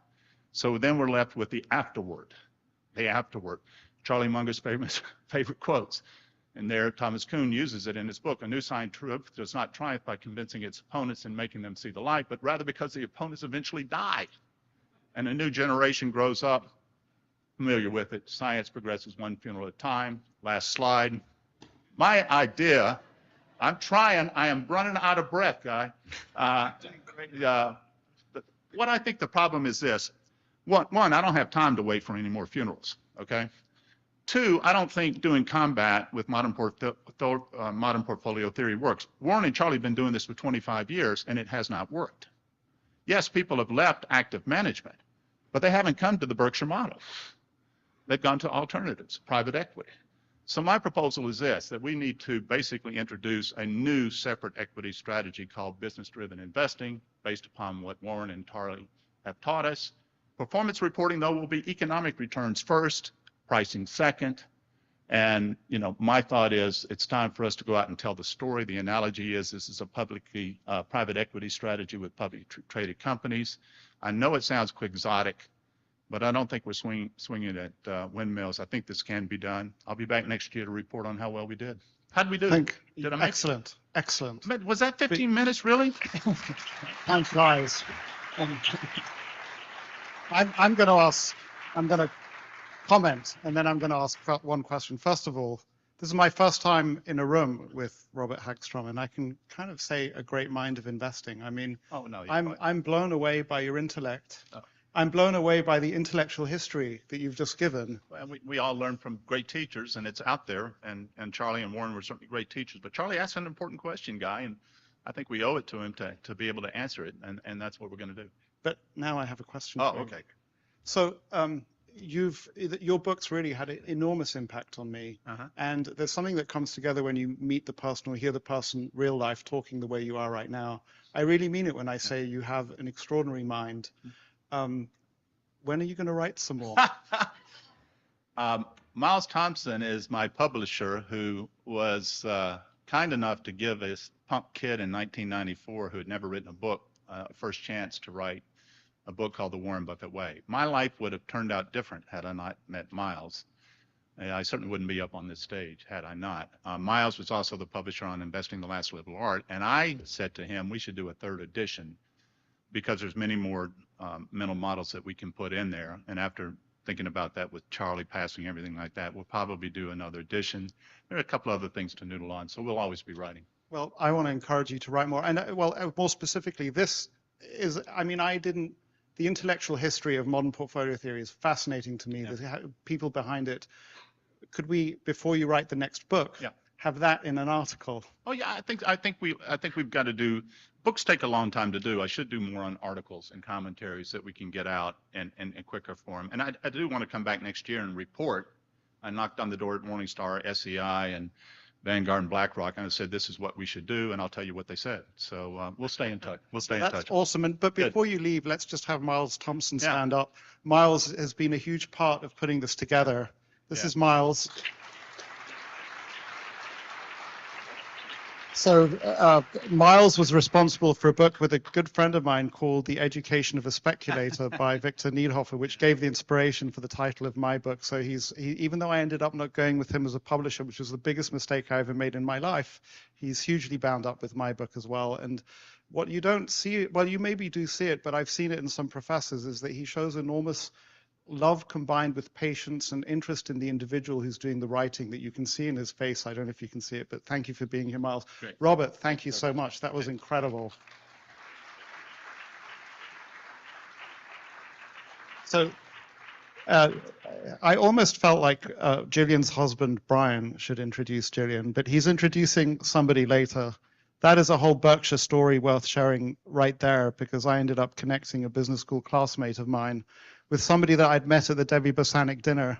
That somebody is Gillian. Gillian, in case you want to pronounce it right, Siegel, not Seagal, although some people would like to pronounce it Seagal. Gillian, it's great to have you here. Thank you for coming.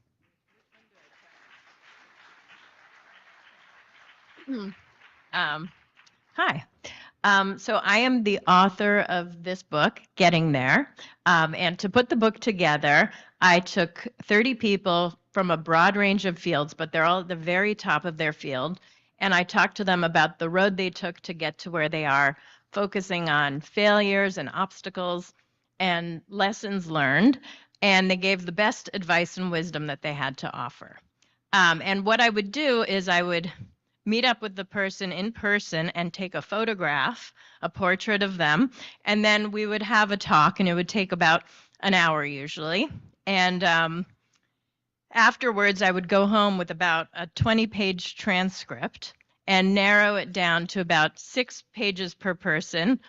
So when you read it, it sort of feels like you were sitting next to them at a dinner and being very nosy. And I tried to get the people to open up as much as possible, and I would tell everybody that I'm going to, put together this shorter essay, and I will send it back to you for your approval so you can get rid of anything you don't want. So let's just be open now.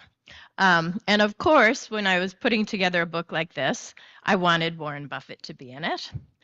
So I sent a request to his office, and I got a rejection. And that was upsetting to me, so I sent another request, and I just got ignored that time. Then I was lucky enough to get invited to a charity event that Warren was going to be at.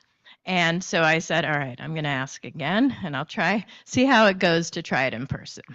So I was at this event, and there was no time for me to actually approach him. But at the very end, they said, we're going to take a group picture with Mr. Buffett. And so I said, okay, now's my chance. Because right after that, he was about to be let out of the room.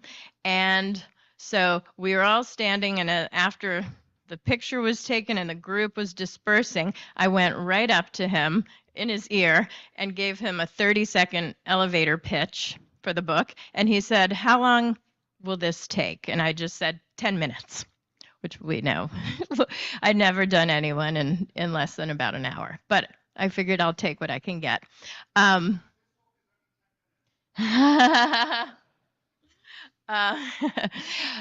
have my foot in the door. No. Anyway, so he said, okay, sort of backpedaling a little bit. Call my office and speak to my secretary, and I'll do it for 10 minutes. And so I called his office, and I got on the phone with Debbie Bosanek, who is like Wonder Woman, because she is fending off people and protecting Warren Buffett. And she said, he has not told me anything about this, and I can't schedule anything with him. He might have said that in person, but I'm not going to schedule this. And I was like, wait a minute, this was just yesterday. And she said, all right, put it in writing and we'll see. So I used my entire high school, college, and law school education to write the best, most persuasive email I could, and quickly. And I got it to her in about an hour. And I got a response saying, okay, I'll give you an interview for 10 to 15 minutes, but I don't want to do the photo. People always say they're going to be quick, and they never are. And so it was on the plane ride here, and I was like, what did I write? I know I wrote something to get that photo. So I looked, and I actually was laughing because I can't believe I wrote this to Warren Buffett, who I'd never really met. And I treated him like a lacrosse teammate. I said, please don't sweat the photo. It will not eat into our allotted time, even if it ends up being a photo of you running away from me. And somehow that worked, and I got to take the photo. So I flew to Omaha, and the way I picked my hotel was the one that was closest to his office because I wanted no room for error.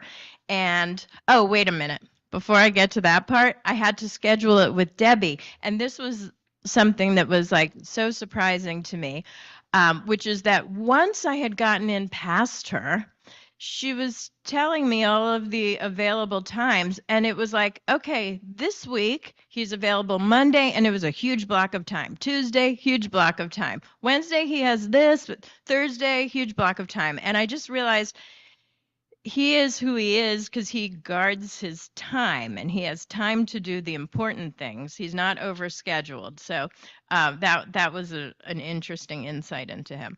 Anyway, so I get to his office way early, and I set everything up because, as I told you, I've never done this so quickly. And then it was like right before our time had come, and I went to the bathroom, and when I got out of the bathroom, he was already in his office, and I was sort of treating it like a race car pit where you try to maximize every second. So I came walking in his office with my camera on my eye, and I was like, I know you're pressed for time and whatever. And he just said, oh, don't worry, I have loads of time. So I relaxed, and I took his photo. And then we talked, and we ended up spending about an hour together. And then I had taken that 10 to 15 minutes literally and had to get to the airport for my flight. And he was really nice and had someone drive me in his actual car that he drives to work to the airport. And I got a little tour of Omaha on the way. And then the work began for me to rearrange this essay.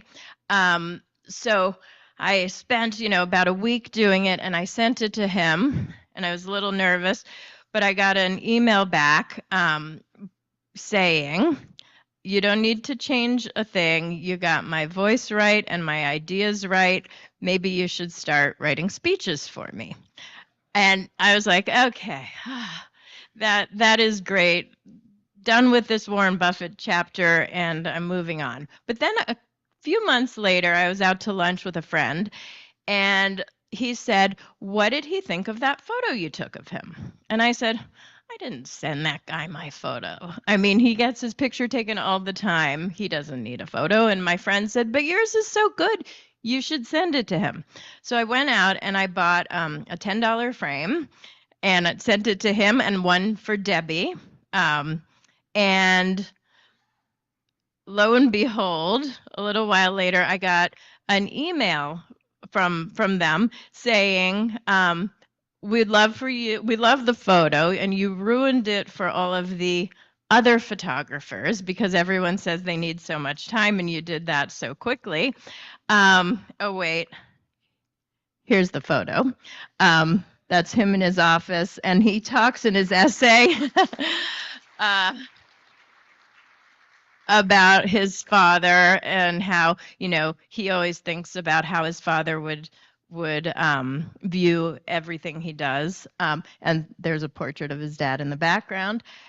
Anyway, so then what? And the too hard pile, which is hard to see because of the light. But anyway, so then they said, are you going to come to the annual meeting this year? If so, Debbie would like you to come to her Friday night dinner, and Warren would like me to come to his Saturday night dinner and the brunch on Sunday. So, of course, I came, and I have been coming ever since. And when the book came out, Warren selected it as one of them to be sold at the Bookworm on the floor. So that was a big honor.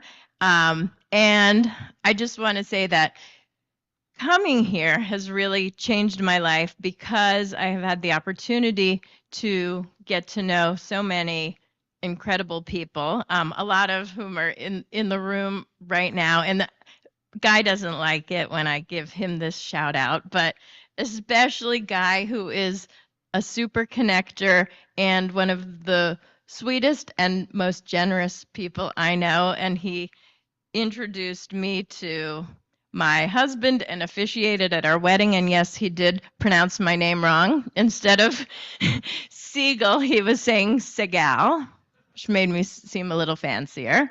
But anyway, the lesson of the story is if you see an appealing door, work as hard as you can to get your foot in it. And you never know what it will lead to.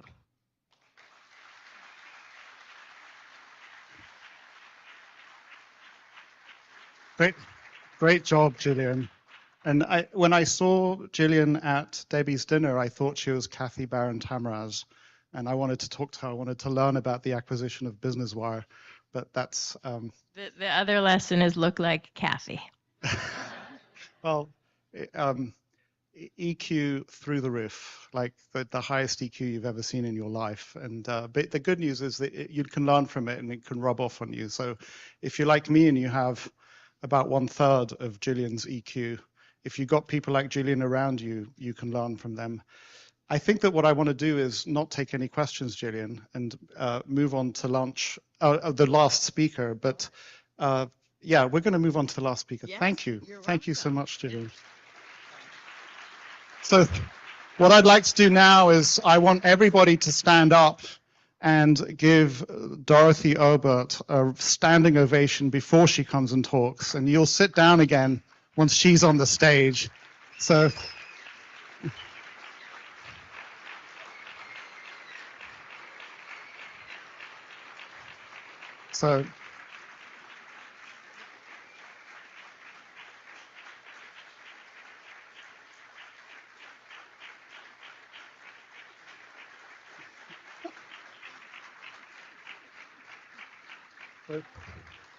okay, you're allowed to sit down again. I'm going to ask Chantal to introduce Dorothy, because Dorothy now has a much better, Chantal has a far better, close relationship to every single one of Debbie and a whole group of people that Chantal will talk about. I would really say genuinely, I have learned so much from my interactions with Debbie and from my interactions with Dorothy. So they've been working for the longest time for these geniuses, and that rubs off around them. So I very, very strongly urge anyone here, if you're interacting with somebody who's somebody that you want to get closer to, the people that they have around them are equally extraordinary and we're equally able to learn from them.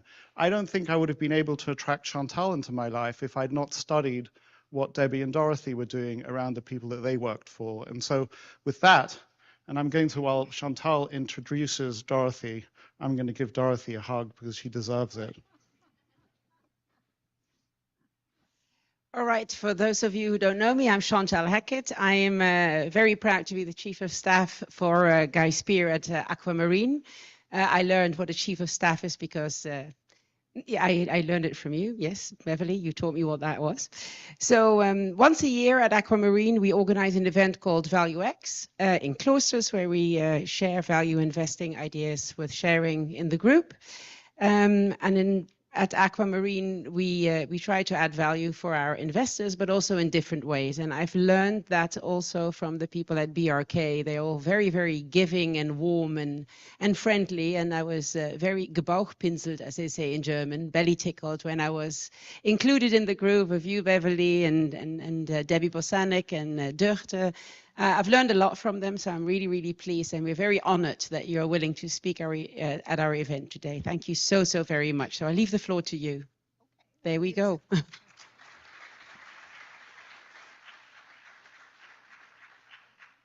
Well, it's my pleasure, and thank you for inviting me. Is this okay? There we go. Yeah. Okay.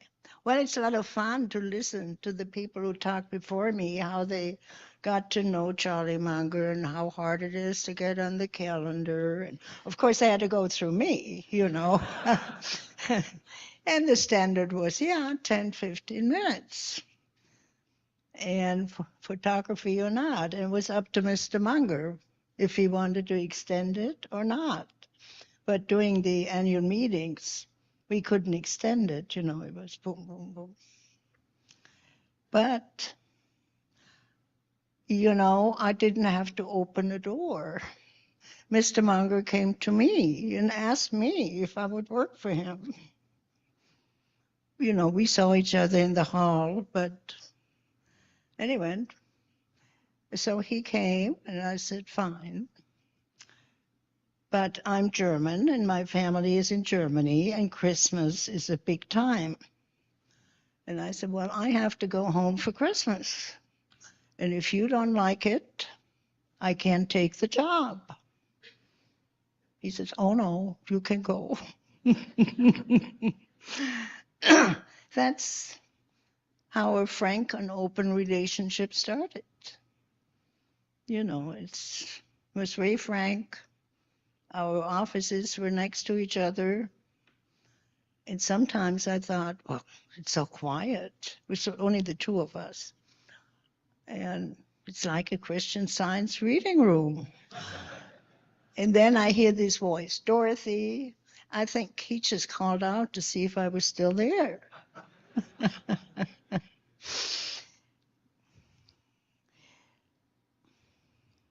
Well, you know, Berkshire and Mr. Buffett, Mr. Munger, they all watched the money. They were generous with their charities, but you didn't spend much money. So we needed a new Xerox machine. And so I found a demonstrator, which is cheaper, you know. And so I got it, and then I told him, and I was so proud. It was the beginning. I got a good prize. And so I told him I got this good prize, and it will run 100,000 copies. Oh, he says, this machine will outlive the both of us. He didn't say thank you, you negotiated well or anything. Oh, no, you know. Well, the machine didn't outlive us.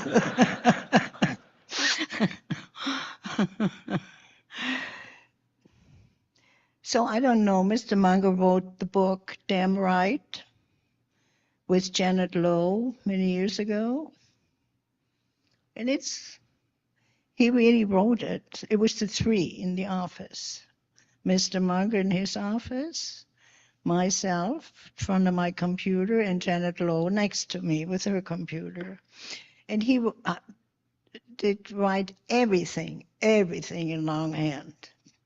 Not the best scriptures. And so we would start early in the morning, and he gave me the papers, and I put it in, and Janet was, you know, transferred into the format of her book.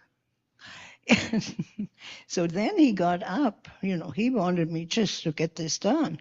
Dorothy, would you like some coffee? I thought, what? Mostly it's the other way around, you know, get me some coffee. Well, I knew this was serious. And, you know, Mr. Munger could eat what he wanted to eat. Well, of course, you know, being from Omaha, he loved his steaks. But he wasn't a gourmand. So I go and get his lunch. And he sent me out to McDonald's. And I thought, oh my God, how can you eat this, you know? And so one day he decided to go on a diet. And okay, chicken salad.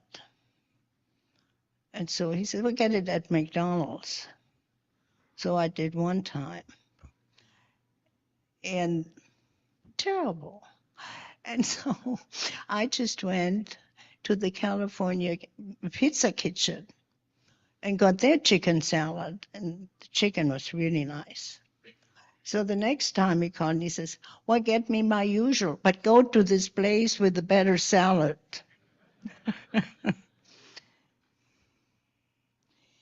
And,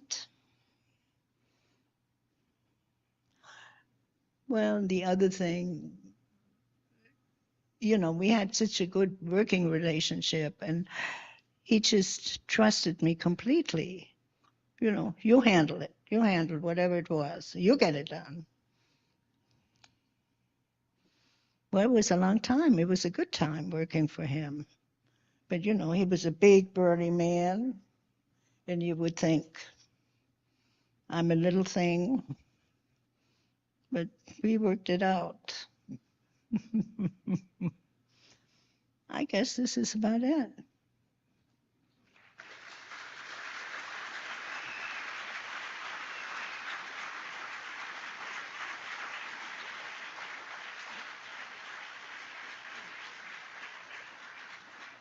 Ein paar Fragen.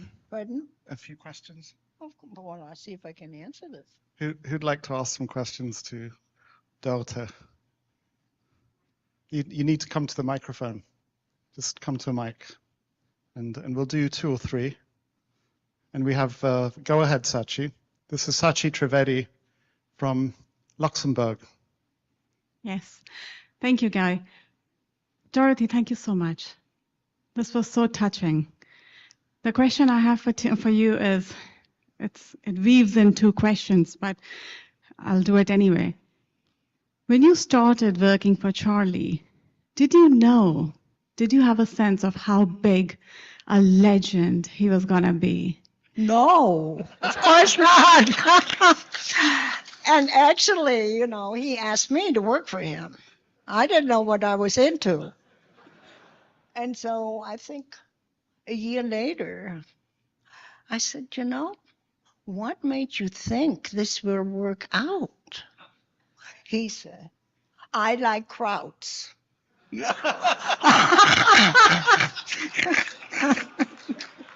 Yeah, I like krauts too. He's got good taste. I thought that's a funny basis to be hired by Charlie Munger.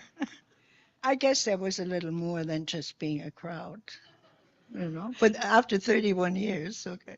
Okay, then my second question is, what is the one thing that you think really made Charlie who he is, and something that all of us can imbibe and, can inculcate in ourselves today? Ask it again. So what is the one thing or a couple of things about Charlie that you think made him as successful as he was?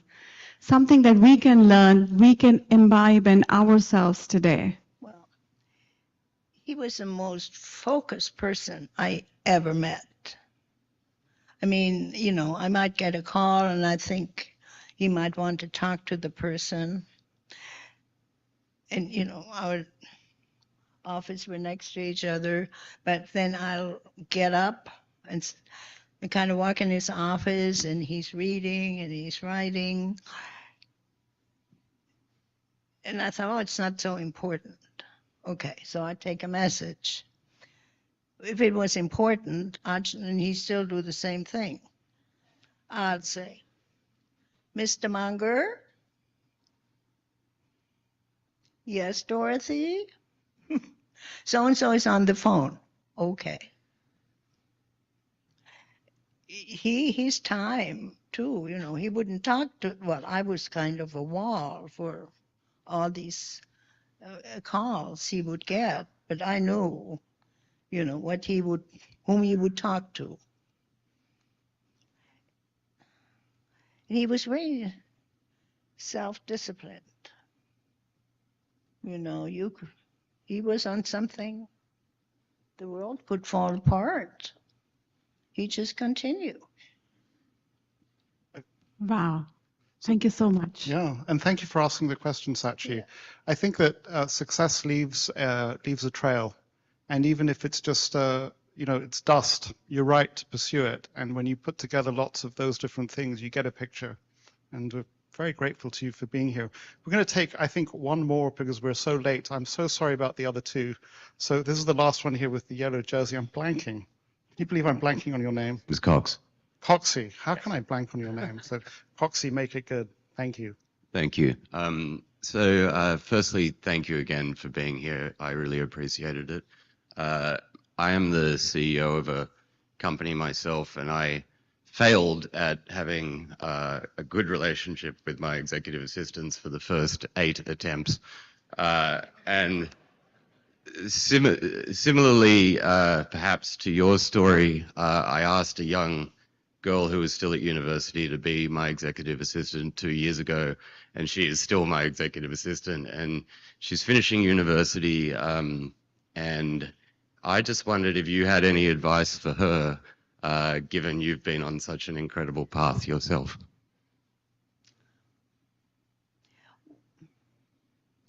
You kind of have to learn how to deal with people, how to read them. And I'm told I'm very good at that. I'm sorry, I'm not trying to put a halo on me.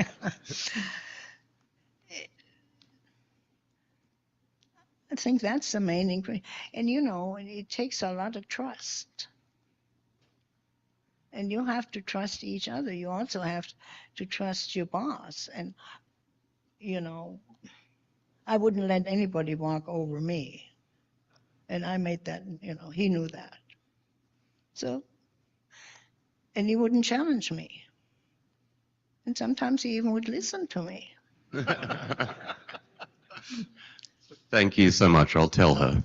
Thank you, Coxie. So, Gillian has a story. You were going to stay here a little longer. I have a quick Dorothy and Charlie story that I haven't even told you. So when I was working on my book, one of the other participants is Frank Gehry, the architect. And because Charlie was known to be into architecture, Frank somehow said to me, "Oh, you have Warren Buffett in there. You know who I would love to meet is Charlie Munger. I've always wanted to meet him." So I thought, you know, and asking if I could do anything to help with that. So I was like, all right, I'll ask Debbie what to do with this. And Debbie gave me Dorothy's email, and I wrote this letter on behalf of Frank Gehry to see if Charlie Munger might take a meeting with him.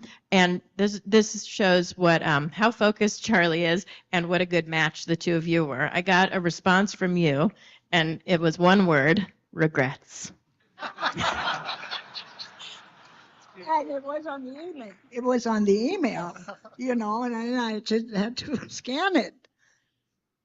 No, you know, Mr. Munger he designed all these dorms in Michigan, and then for the Catholic in Santa Barbara, the University of Santa Barbara. But Gehry was not his favorite architect. No. So, ladies and gentlemen, it's time for lunch. I'd like you to give her another standing ovation. Thank you, Dorothy, for everything you've done for us and for Charlie.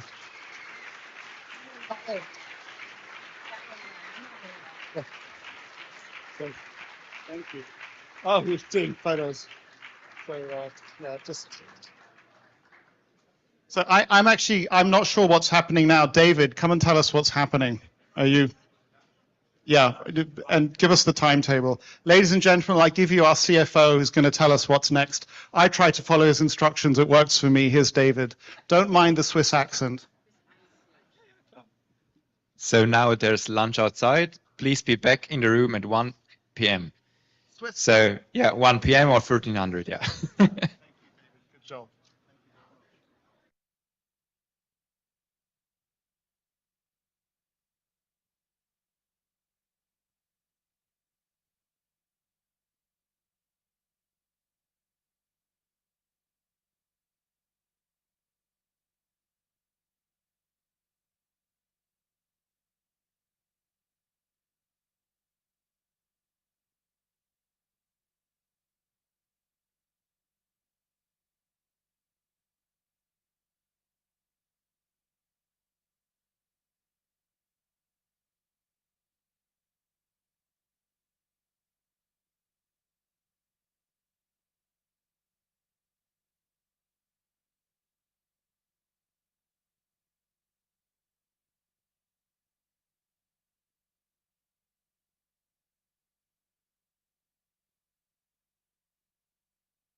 Order.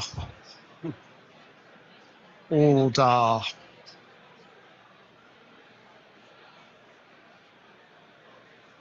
Howard Lichtstrahl.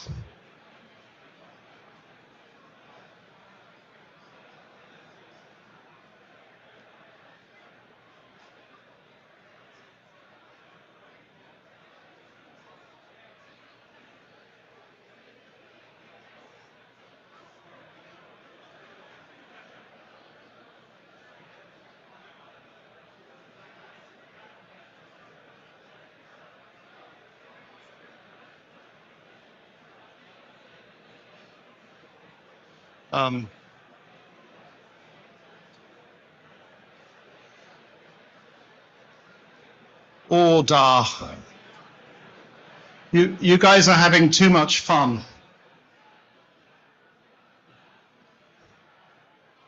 Stop being silly.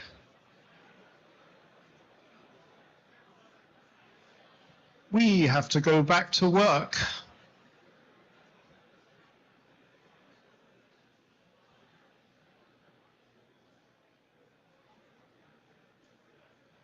Order. Brad Gillespie. Brad Gillespie. It's great how that works. Thank you, Brad. Oh, Luca Delana. So, welcome to the second part of this. I'm just going to run through who we've got speaking after lunch. In reverse order, we'll end with Mohnish, who's making it over from somewhere after his afternoon nap. We have Paul Johnson, who's a professor at Columbia.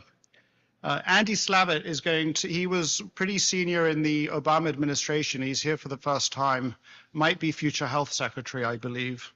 And before that, we have Rosie Rios. And now if you take out a dollar note, you may well find that her signature is on that dollar note because she was former treasurer of the United States. And before that, we have Sheena Iyengar. But coming in before Sheena Iyengar is somebody that I met last night. So Ariel is somebody who met Warren and Bill Gates over the table tennis table.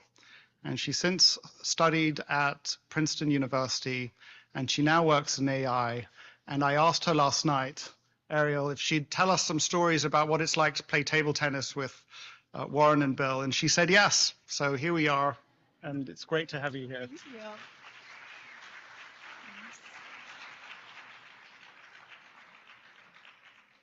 Hi, everyone. My name is Ariel Shing, and I'm very honored to be here today. Thank you for having me. As Guy mentioned, I was a wild card addition from last night, so I don't have any, fancy slides, but I wanted to just take a moment to kind of speak from the heart and just share some of the experiences that I've had, meeting Warren and Bill at such a young age, and also the things that they've taught me, over the years. So for a bit of background, I used to be a professional table tennis player. I was the youngest ever U.S. national champion and 3 times U.S. national champion, and I was also fortunate enough to have represented the U.S. in the 2012 Olympics in London. And it's actually through table tennis that I met Warren and Bill. I was 9 years old at the time, and it was, I call him Uncle Warren, Uncle Warren's 75th birthday party, and some of his friends and family wanted to give him a gift, which was a table tennis lesson from a local coach. And so that coach thought it would be really funny if, a little girl also came along and played ping pong with them. And so that coach, Bill Louie, gave my parents a call and said, hey, does Ariel want to play ping pong with Warren Buffett and Bill Gates? And my parents thought that he had lost his mind, or it was a joke, but they said, yeah, sure, why not? And I'm glad they said that because it ended up not being a joke, and I was fortunate enough to get to play with them when I was 9. And obviously at the time, my parents knew who both of them were, but me being 9, I did not. And so when I showed up to play ping pong with them for the first time, I kind of treated it as any other table tennis event or training, which meant that I was really trying to win. I was really trying my best to win, and my parents on the side, they were, saying to me, hey, don't get frustrated, be nice, play nice. But they're very good. They gave me a run for their money. would say Uncle Bill has a really mean serve, and Uncle Warren, he's a chopper style with, very sporadic, very aggressive attacks. And so it was, yeah, very, very surprising. The ball goes really fast by your head. It just, he's very strong. And so I think I had a leg up when it came to table tennis experience. I had played for 2 years at that point, but they definitely had a leg up when it came to life experience.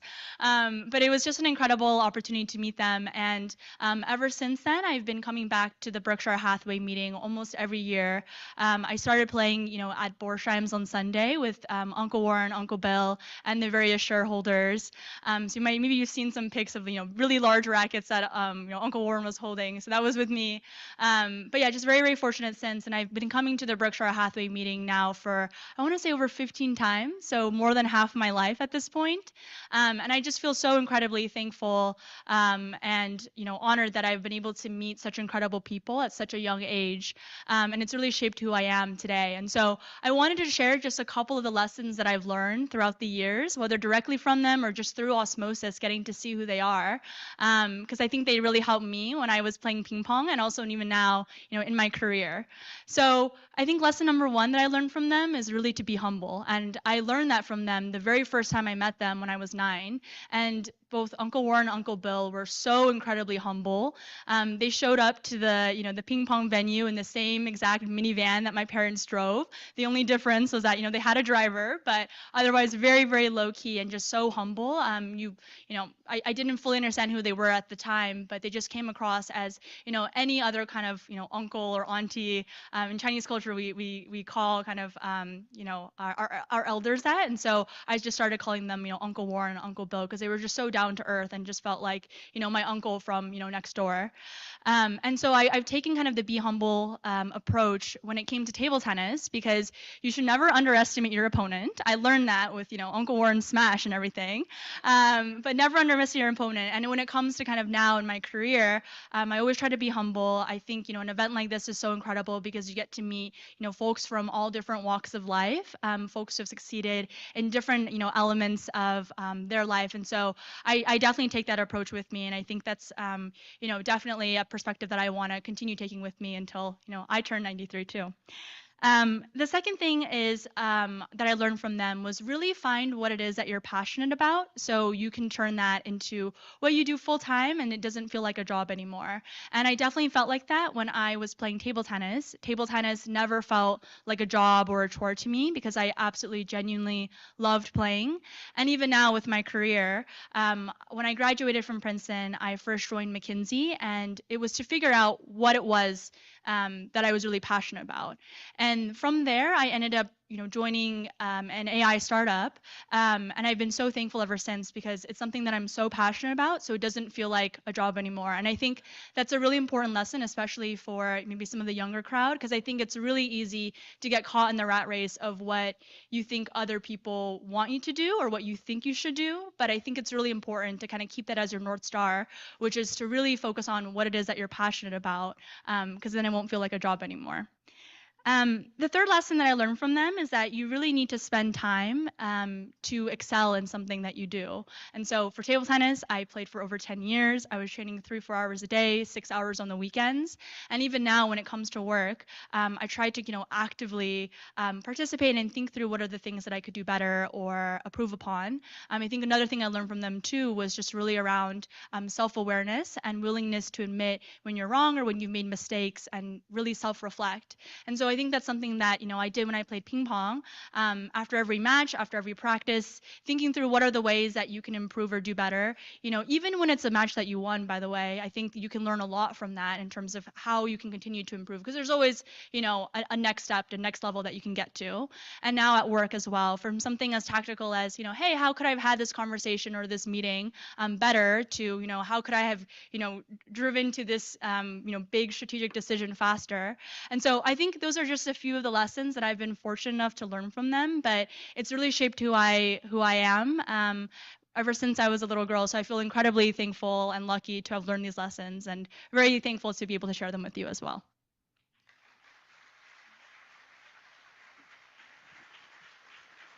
I'll take 3 people at the mics, but my first question, and thank you so much for agreeing to do this at short notice, is So you meet somebody like that, and then there's a kind of, well, I don't know, you're a world-class table tennis player, but there's a kind of a moment where you say, well, I'm just a schmuck.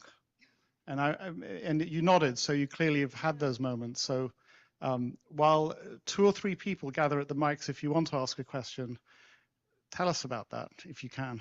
Yeah, there's definitely days I feel like a schmuck, and I think that everyone probably feels like that at some point. I think when it comes down to moments like that, I think it's a combination of being humble, but also being kind of proud of who you are. I remember when I was playing table tennis, actually right before the Olympic trials, I was going through this period of playing so horribly. I feel like I regressed by 2 years, and I think it was just the pressure of the trials coming up. And at the time, my mom gave me advice. She was saying, when everyone tells you that you're the best, you have to keep humble. You have to kind of keep your head on straight, which is also a lesson I learned from Uncle Warren. But there's also moments where, people are telling you that you're a schmuck. You're doing really, really poorly. And it's moments like that you have to have confidence in yourself, and you have to just, know who you are and push through. I'm wondering if there's a book titled What I Learned About Investing Through Playing Table Tennis with Warren Buffett. Thank you so much, Ariel. It's such a pleasure to have you here, and talk to her over the weekend.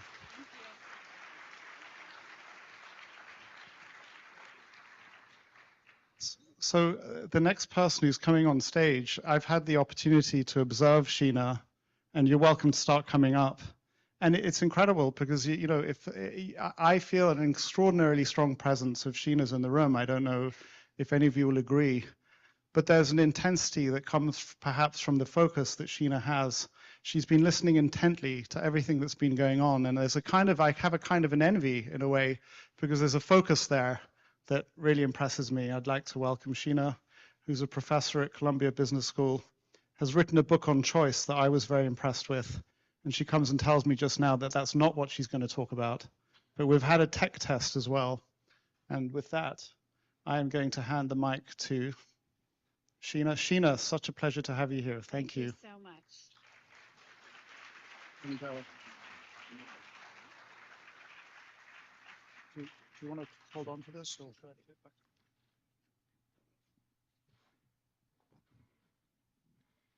Good afternoon, everybody.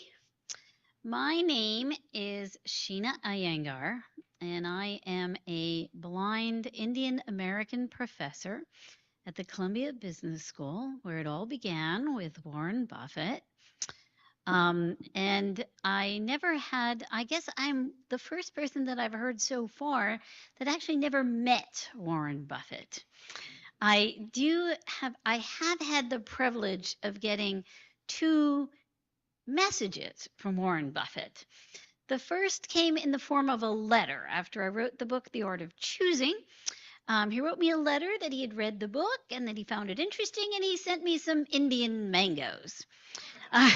Then my most recent book that I wrote, called Think Bigger, I got an email from his assistant saying that he had read the book and found it very interesting. Okay, so those were my only interactions with Warren Buffett. I am somebody who, like Warren, has a real passion. But the question that I have been most passionate about my entire career is, how do we help people get the most from choice? How do we better evaluate choices and identify the best? And how do we create meaningful solutions when there is no known option available? Those are essentially the 2 questions that I have dedicated my career to studying. And I did so in the course of 2 books.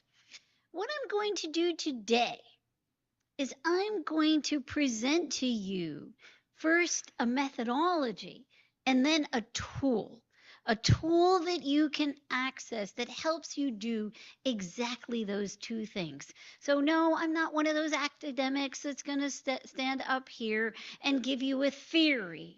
I'm going to explain to you a methodology and then show you how you can actually apply it.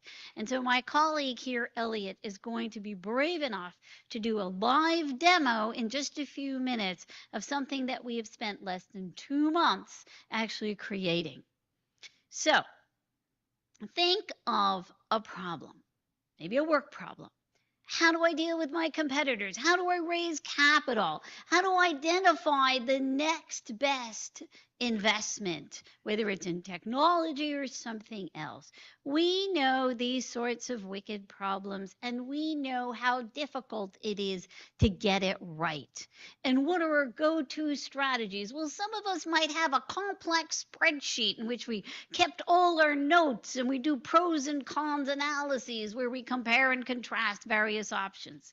Some of us have a whole network of individuals that we consult and we get their advice, and other times we might even bring together a bunch of people to create a brainstorming meeting where we identify what we should do. What if I were to tell you that we can actually do this in a way that is far more systematic, that reduces risks, that increases your probability of getting it right, but also along the way doesn't do it in a way that feels like magic, that we can actually do it in a way that gives you transparency, which enables you to see the why behind what you're doing, which then enables you to iterate and create other options. And that's what I'm going to show to you. So I've been developing this method for 20 years, but I started to teach it a little over 10 years ago. And I teach it to entrepreneurs and investors at Columbia, and I'm unveiling it to you today. I'm going to give you a very quick overview. If you want a larger description, you have to read the book. But in just a couple minutes, there are 6 steps. Choose a problem, break it down. Yes, those sound self-evident, but we also know 72% of companies end up solving for the wrong problem. We actually teach people how to do it right.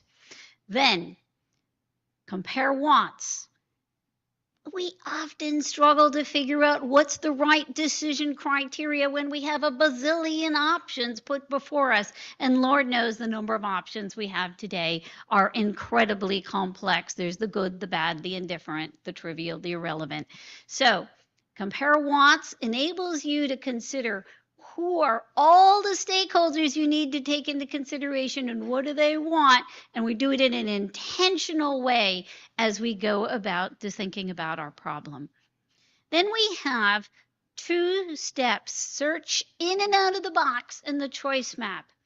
The choice map is the replacement for this random flashes of insight or these random group flashes of insight. This is a structured way to take a ton of information, curate it, organize it so that you can actually identify the better and worse options. And if no good option exists, it gives you a tool for creating a new solution.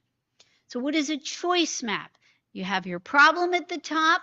You have your sub-problems along the side. So let's take a problem that's often on the minds of quite a few important decision makers. How do we get more Americans to buy and use electrical vehicles? Makes sense as a problem. So, well, maybe one of the reasons why we don't do it is because there weren't enough chargers everywhere in the United States. Well, that seems like an obvious sub-problem. And so what do? We populate the choice map with the important sub-problems that must be solved for in order to solve it. And then what we do is we fill the choice map with a menu of strategies. Think of them as options, with a menu of options that you can take advantage of to solve for your problem. The first column has all the in domain or within industry options, and the rest of the choice map is made up of options that you can take advantage of that come from totally other industries and totally other points in time. Now, when students do this, it takes them a lot of time to do this research to create this choice map. But I'm going to show you in a few minutes how we can do this much faster. The third eye is a forecasting tool. I've got this idea, but are other people going to see it the way I see it? Is it sticky? And we have a whole set of techniques for doing that. So now what I'm going to do in the brief time that I have is I'm going to quickly show you a demo. In the last 2 months, what happened was some Think Bigger alums came to me and said, Professor, you can actually make this go live and do this in a way that you can put this in the hands of far more people and do it faster. And so what we did, with the help of Elliot here, my colleague, who's a software engineer, what we've been doing is creating a tool. This is a tool that you can put on any device. This is a tool that can sit on top of any data set. For now, we're using large natural language processes, but you can put it on any data set, proprietary or non-proprietary, and it will help you think bigger. This tool is called the Choice Mapper. So I'm going to now walk you through, with the help of Elliot. We're doing this live, and hopefully the internet won't die on us. And so we're going to take the same problem that I just described a second ago.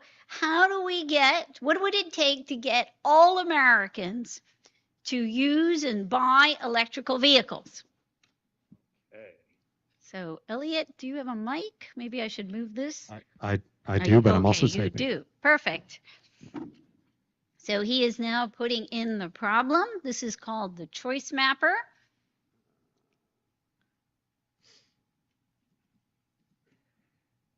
And so you can use any problem you want. It could be a personal problem. It could be a professional problem.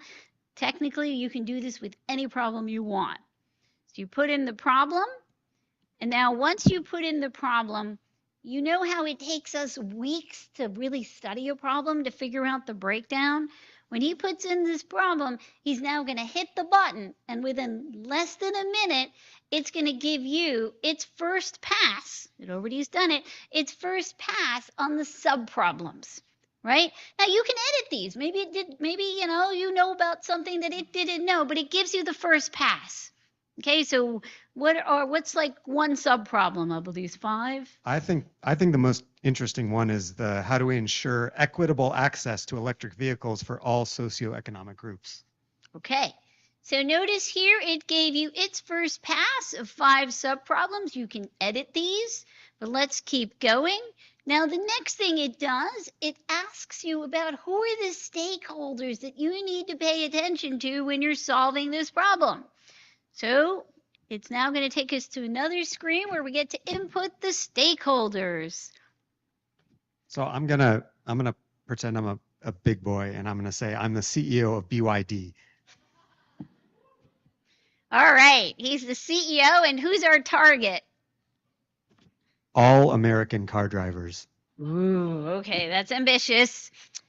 And now we have our external parties. These are the other people that somehow weigh in. The people that can help us, the people that can hurt us, they can put obstacles in front of us. So who might those be?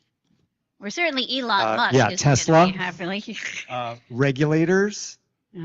Gas companies. ExxonMobil. Yup. Okay, maybe shareholders. Okay, so these are all and you can put, again, you can edit these. You can put as many or as few as you want. But we're going to hit the button, and for each of these, it gives you its first take on what these various stakeholders might want. Again, you can edit them, but it gives you a first pass. Okay, so it gives you their wants. And, I'm a big believer. As someone who studies choice, I do not overwhelm people with choice, so I make it on the back end prioritized. So it gives you the 5 most important wants for each of our stakeholders. Okay, so we have our wants. Still, okay, got them. Okay, so you can see this. 5 for each. This, I'm going to later show you. This will serve as our choosing criteria. It will score each of the solutions on how well it does at satisfying all these various stakeholders' needs. So now let's get to the jewel, the actual choice map. That's what takes so much time to get it right. It's now going to generate for you that choice map. Remember what I showed you earlier, which by doing it in real time, we have to spend a lot of time doing the research. And you still have to do the research, but let's imagine it helps you, give you the first pass on that curated list of potential options or strategies that you can use to think about this problem. So How we're doing on our choice map? Is it still thinking? It's doing magic right now. It's so what's happening is it's creating a choice map. It's taking all the data. Imagine going through a huge library or Google and gathering all that research, and it's curating it, and it's only choosing the best practices both within industry and across industries. The choice map does not contain failures in it. Okay, so we now have our choice map. And let's see, so notice how it has the problem and the sub-problems. Tell us in industry, what are the companies that it pulls up? Sure, the in-domain tactics are from BYD, from Tesla, from Nissan, from GM, and another BYD. Okay, so here's something really important. So let's imagine you're BYD. It shows you, hey, I'm doing really well on these two things, but let me take a look at what these other companies within my industry are doing on these other things. Are these things that I could benefit from? Maybe improve my practices.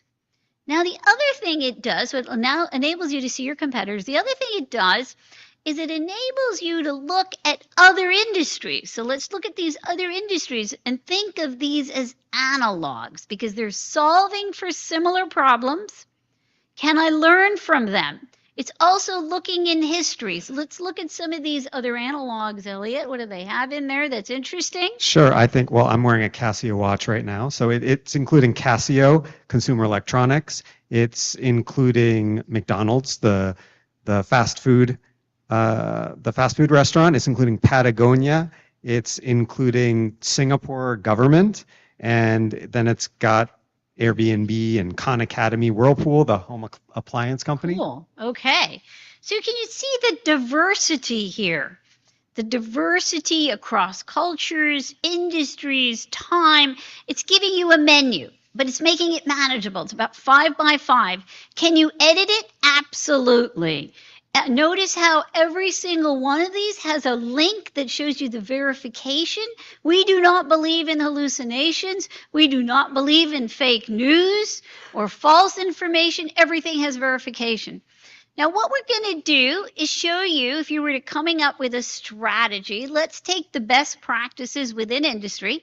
Let's imagine I'm BYD and I'm asking myself, look, if I just combine within industry, what would happen? How well can I do at serving all my stakeholders?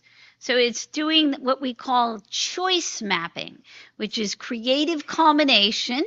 So when you combine across different strategies and you say, okay, what could this create for me? All right, so it combined within industry and when it combines it, it gives you a big picture score. What's our big picture score? For this, we have 88%.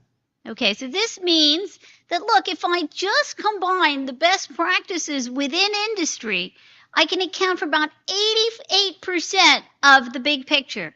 And it breaks it down. How much of the chooser's interest does it accommodate versus your target versus, the other external parties? Let's imagine I want to do better than that. Now, you can always go to your choice map and pick different options and say, hey, what would happen if I combine these? But for now, what I'm going to ask Elliot to do is just do a random combination. Now, when it does random combinations, it will not give you anything that's less than 80%. So it does have a threshold, and it'll keep combining and combining until it finds one that's at least 80%. This way, you can compare. So let's see, what did it give us? Well, it generated one with 76%. 76%. Well, that went a little lower. Trying another one. Now, if you see a 76% or something lower than the 88%, that means, hey, look, just staying in industry, I'm actually better off. So you only want to go out of industry and learn from best practices from other industries if it does the same or better. Because if it's the same, it might still give you something that's more doable or makes you more different than what's already going on in your industry. Still going. So in truth, the choice map has, the 5 by 5 choice map can create about 3,125 different combinations. It's way too much for our brain to do.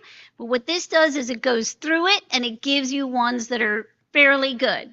Okay, what do we got? We got one at 84. At 84. And I think Okay. we're almost at time. Okay. Now we could keep doing this until we get one that's better and compare and contrast. If you pick one, it'll then create for you an elevator pitch. It'll create for you a 2-page memo that you can present to your target. So anyway, to end, I'm a very big believer that you gotta give people the tools to empower them to become better choosers. And that's why I've dedicated my career to doing this. I think the choice mapper can be a real game changer, both for value investors as well as for entrepreneurs. We have a bookmark going around that reminds you about the 6 steps and also gives you a website in case you want to learn more. Elliot and I will stick around if anyone wants to do a demo. And also, if you're interested in the book, I'll be available at the bookstore at the airport this Sunday and we'll sign books. So thank you very much. Thank you so much, Sheena. We're going to have a go, like 1 or 2 questions. So but stay up here because, Sheena, you have your... Okay, thank you. So I have a confession for you as a professor, and that is that I decided about 8 months ago, because I was envious of my daughter who's studying at Columbia, that I also wanted to do an undergraduate degree or another degree. So I'm doing in my own time a degree in history, much to the chagrin of my staff. Oh, wow, But- that's very cool. But one of the things that I insist on staying on the program for is the access to the academic library. In Switzerland, there's a nationwide library called Swisscovery, and it gives me access to an enormous amount of resources that Google cannot search. And I use it in all sorts of ways as really as an idea generation tool, because there's so much. I mean, just JSTOR alone is incredible, and it's so much fun.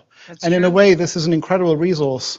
Does it have access to all of that academic literature? Yeah, so this has only been developed for the last 2 months, and we are working on that. So we would like to take information from libraries. We also would like to work with companies to create a firewall around proprietary data, but it can be used on anything. So, and for I Google all the time, but there's so much that's available in the world that is not on Google, that is searchable. That's true. If you have access to the right databases. I see nobody at the mics. If you want to ask a question, you need to get to the mic within the next 10 seconds. And Sheena, it's such a pleasure to have you here. Thank you for so being much. here. Thank you so Miles, much, and thank- for having us here. Oh, Okay, we do have... Wait, one more shout out. We're going to do one question, and then you'll do your shout out. Okay. So we'll do 2 questions, and then go ahead. Thank you. I One really question. enjoyed that. I think it's a great tool that can help us get started. But Well, you one should of test it out. I definitely intend to. Would you agree that the only shortfall that may be there, because I think it's a great tool to help us, but I have very limited understanding of how these generative models work. But they're based on the databases available, so it can only give us solutions that are known solutions to problems. Yes, Is that correct? this is by no means a replacement for humans. This is an aid. Okay. Think of this as what the GPS is to the map. This is the GPS for decision making. You know, so the GPS is only as good as the maps it's fed. Thank you. Thank you so much. Sachi, I'm going to move on because we're going to run out of time. I have a question. Oh. Just one thing, if I can say. Sheena, seeing you there on that stage, and I'm a Columbia Business School student, so I am such a fan. But seeing you on that stage, I think proves to everyone we can make a choice and we can think bigger. So thank you so much. Oh, thank you. Thank you. And I, Sachi, next year you're the moderator. That was the best closing I could possibly think of. I do want to do a shout out. I am another Miles Thompson person. So let's all thank Miles too. Thank you. Thank you, Sheena. Thank you.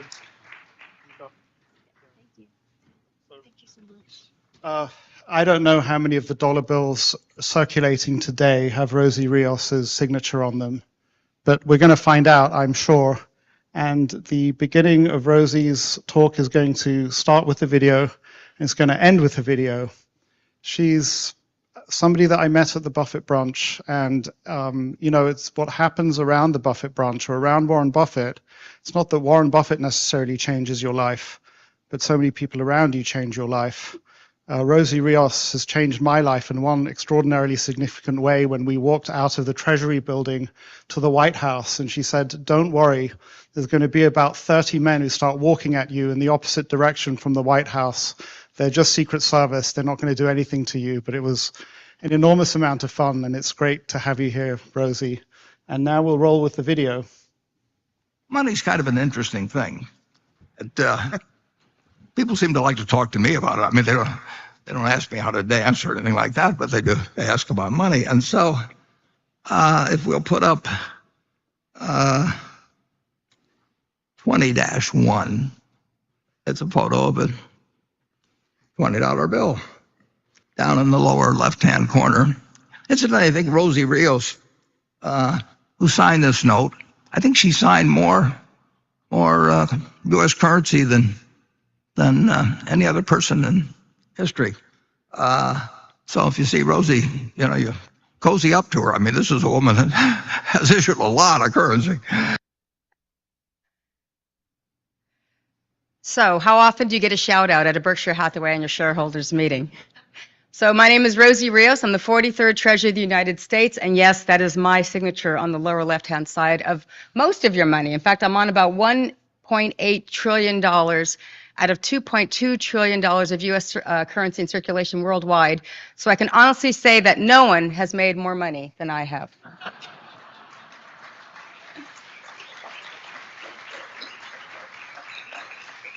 So interestingly enough, so yes, I was fortunate enough to have served on the Treasury Federal Reserve transition team at the height of the financial crisis in 2008. And you know, this is one photo, of course, that I will never forget. How often do you get to share a stage with these colleagues? And for those of us who remember the financial crisis, it was a very, very scary time. Not only that, I was able to, of the 24 or so finance professionals who were brought in to work on the financial crisis, about half a dozen of us were recommended for a permanent appointment, and I was one of them. So I did serve for 8 years under President Obama, and most recently, I was actually the only member of the Treasury Federal Reserve transition team to be asked back for the Biden Treasury transition team in the fall of 2020 through February of 2021. And Warren and I met through very interesting circumstances. It was baseball. So when I oversaw the U.S. Mint, we produced a commemorative coin for the National Baseball Hall of Fame. I don't know if you've ever seen it. It's actually very, very fabulous. But the National Baseball Hall of Fame actually asked me to write an article for their magazine about my love of baseball. And of course, my kids who played baseball. And so I did. And maybe about a month or so later, I got an email from Warren Buffett. And he said how fabulous that the Treasury of the United States is a fan of baseball. And he says, as you know, I own the Omaha Royals. I'm in D.C. often, would love to meet you someday. And so we did. And what he gave me was a signed baseball from the Omaha Royals. Of course, he was the owner at the time. Very, very nice. And not to be outdone, what he didn't know that I was working on at the time was my own commemorative baseball item, a money ball. So he actually received one of the first money balls, and it's a beautiful leather ball that has become still my favorite souvenir from my time in Treasury. Now, we had this kind of fun little game, if you will, of exchanging gifts over time. And I don't know if any of you remember or also received one holiday. One of the holiday cards that he sent out was actually Warren dressed as Walter White from Breaking Bad. It was very fun. I'm a huge Breaking Bad fan. But what he didn't know is that I actually know Bryan Cranston. So my return gift to him was a framed photo of Bryan Cranston holding a picture of Warren Buffett dressed as Walter White, played by Bryan Cranston. So I think I won that round. So for the Berkshire Hathaway annual shareholders meeting 50th anniversary, I remember that one well. And I've been coming to the annual shareholders meeting every year, I think since 2014, at Warren's invitation. Very, very nice. Now, of course, I was born in the same year as Berkshire Hathaway, so it was a very, very important year for me. And so I thought that maybe, you know, what can I give the man who has everything for this very significant 50th anniversary? So I decided to give him a personalized $50 bill with the serial number of 1965, the year that Berkshire Hathaway started. And I had it signed by, of course, I signed it, and the Secretary of the Treasury signed it, Jack Lew. And so I gave that to Warren as a kind of a private, personal gift. And what do you know, not to be outdone, but he did outdo me, because he made it page 1 of the 50th anniversary book for the Berkshire Hathaway annual shareholders meeting. So it was very, very nice of him. But let me read to you what that text in the blue says. It says, "This very special $50 bill was given to me by my friend Rosie Rios, Treasurer of the United States. Both Rosie and Jack Lew, Secretary of the Treasury, were kind enough to autograph it. Note the special serial number commemorating the year of our acquisition of Berkshire. When 2065 rolls around, I hope that I, or possibly my successor, can obtain a similar $100 bill." So what do you think I did? Yes, I gave him that $100 bill. Now, I thought I won that contest, right? I won, hands down, except, how can you finish it off this way? When he sent me this photo of both signed bills in his office, framed along with the rest of his family. Well, that you know, you won, Warren. Hands down, you won. And so I want to end this by sharing with you something that was very, very special, a big milestone in my life. So after my third tour of duty, which was the Biden Treasury transition team in the, now that would have been spring of 2021, I was thinking about a lot of different things in my career. And I came from the private sector. I was managing director of investments for a $20 billion firm based in San Francisco before I joined the transition team in the fall of 2008. And after my 10 years in DC, and then the transition team for President Biden, working with Secretary Mnuchin and President Trump at the time, I started to think really hard about my next step. And should I go back into the private sector? Should I take these opportunities that were being offered to me back in public service? A lot of decisions to be made. So who was I going to call to really help me think this through? Of course, I called Warren. And I said, Warren, this is where I'm at.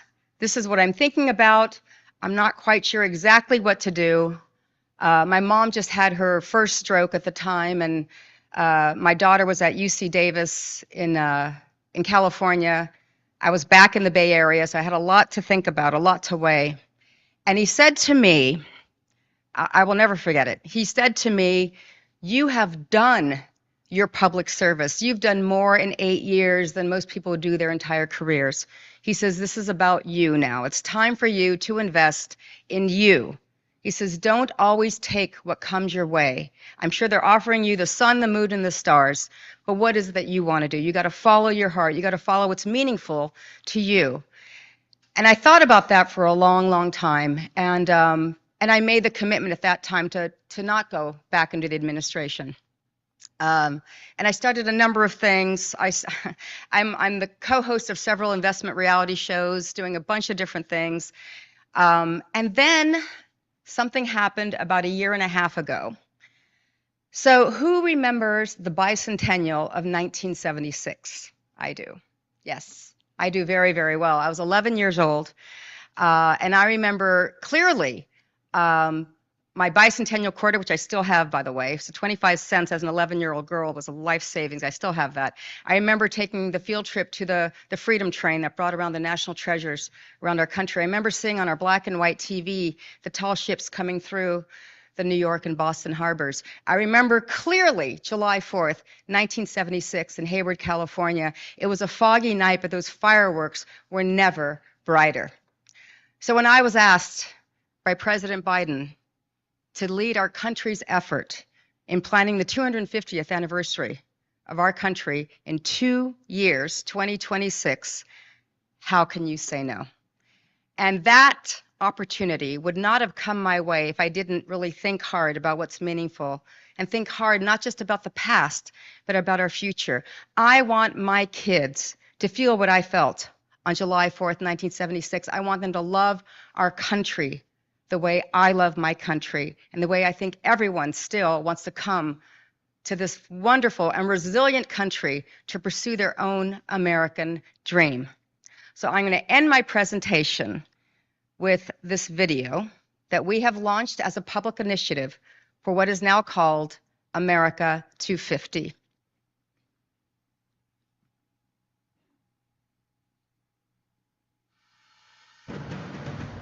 After 247 years, you could say, I've seen some things. Building a democracy from scratch, it isn't easy. Or being home to hundreds of millions from everywhere on Earth. Fact is, there have been challenges since the very beginning. Uphill battles, setbacks, and injustices. But you know, Americans, we got grit. We fight for what we need. And what's right.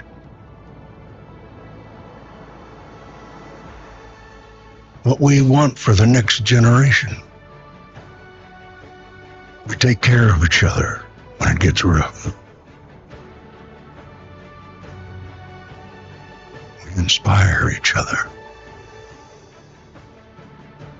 Innovate together. Get the job done. And create so much opportunity. Heck, that's probably why folks have been inspired to come here for so long. And now, we've got a pretty big anniversary coming up. The big 250. So, in honor of that, we're launching America's Invitation. A chance to share your thoughts on our past, the heroes you loved, and your dreams for the road ahead. Because your dreams will be our future. Your story is the American story.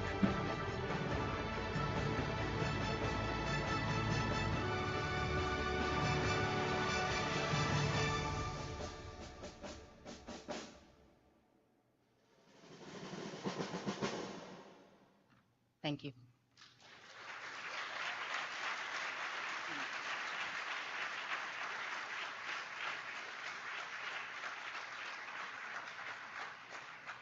And it is so appropriate that that movie is shown at the Berkshire Hathaway meeting, because Berkshire Hathaway is an American company. I remember, and you know, I feel a sense of patriotism, even though I'm the only member of my family who doesn't have American citizenship, and I've chosen to make my life in Switzerland. But I tell people that if I'd not spent 18 years in the US and kind of become American, I wouldn't have been able to move to Switzerland. And one of the first conversations I had with somebody in Switzerland was somebody who had this whole idea about how Berkshire Hathaway could have moved its insurance operations to Bermuda and saved an awful lot in taxation, the way a lot of insurance companies have done. And I don't think that that person understood the mindset of Warren Buffett. And he would never have done it, no matter how much money he could have made, how much taxes he could have saved, which is part of the same spirit. Rosie said she'll take a couple of questions, so And as that's happening, just a couple of qualifiers too. So by the way, we are a bipartisan congressional commission. We're not a presidential commission. I'm the only one appointed by both Congress and the White House. This is a 24-member commission who are appointed by the House and Senate majority and minority leaders. So we're exactly half Democrat, half Republican, and that's exactly the way we are focused. This is not a partisan issue. In fact, our appointing officials, which are Senators McConnell, Senator Schumer, Leader Jeffries, and Speaker Johnson, have all made it very clear three things. One, no party politics allowed. Thank you. Two, we can't fail. There's no extension. There's no do-over, and our country really needs this. And three, how can we help? And they've been amazing. Every single one of them have been amazing, and that's exactly the path that we are taking moving forward. I think we're getting as much support. I was just one of the keynote speakers for the National Governors Association conference in March, and it was overwhelming how much support we're receiving even from the states, because the states are the sovereigns. They have their own stories to tell. If you think about who we were in 1776, Alaska was Russia, Hawaii was its own kingdom, California was Mexico. Texas at one point had 6 different flags flying over it. We doubled our footprint with the Louisiana Purchase, with France, Spain, and interspersed through all of that is the indigenous and slave experiences. So we are really a nation of nations, and every state has to feel that kind of accountability of telling their own story, and which is why we also launched America's Invitation in the great state of Wisconsin last year. Nice middle America, purple state. We launched with Major League Baseball at the Milwaukee Brewers against the Chicago Cubs game. It was amazing. So this isn't just about Philadelphia. This isn't just about DC or the 13 colonies. This is literally a sea to shining sea approach. Everyone, and hopefully you saw yourself in that video, we are not shying away from our history. We're embracing our history, but this is as much about the future as it is the past. And again, I want to inspire my kids and hopefully the next generation of leadership.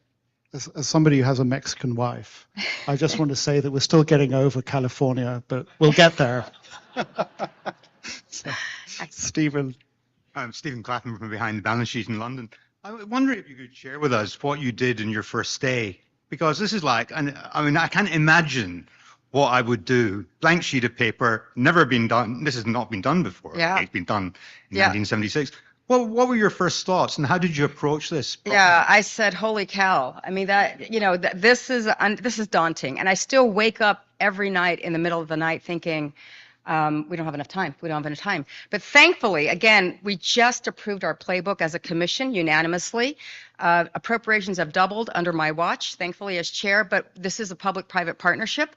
We can't do this without everyone feeling like they have skin in the game. That's why the states are very much involved.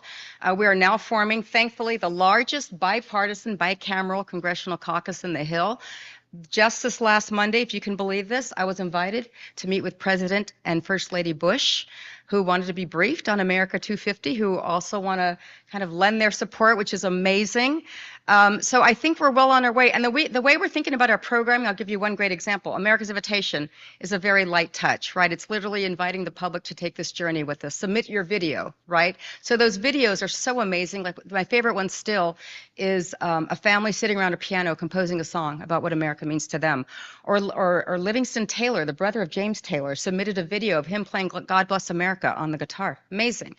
But our pilot program that we just launched last month is called America's Field Trip. America's Field Trip, never been done before, and I swear all these ideas come in my sleep out of stress.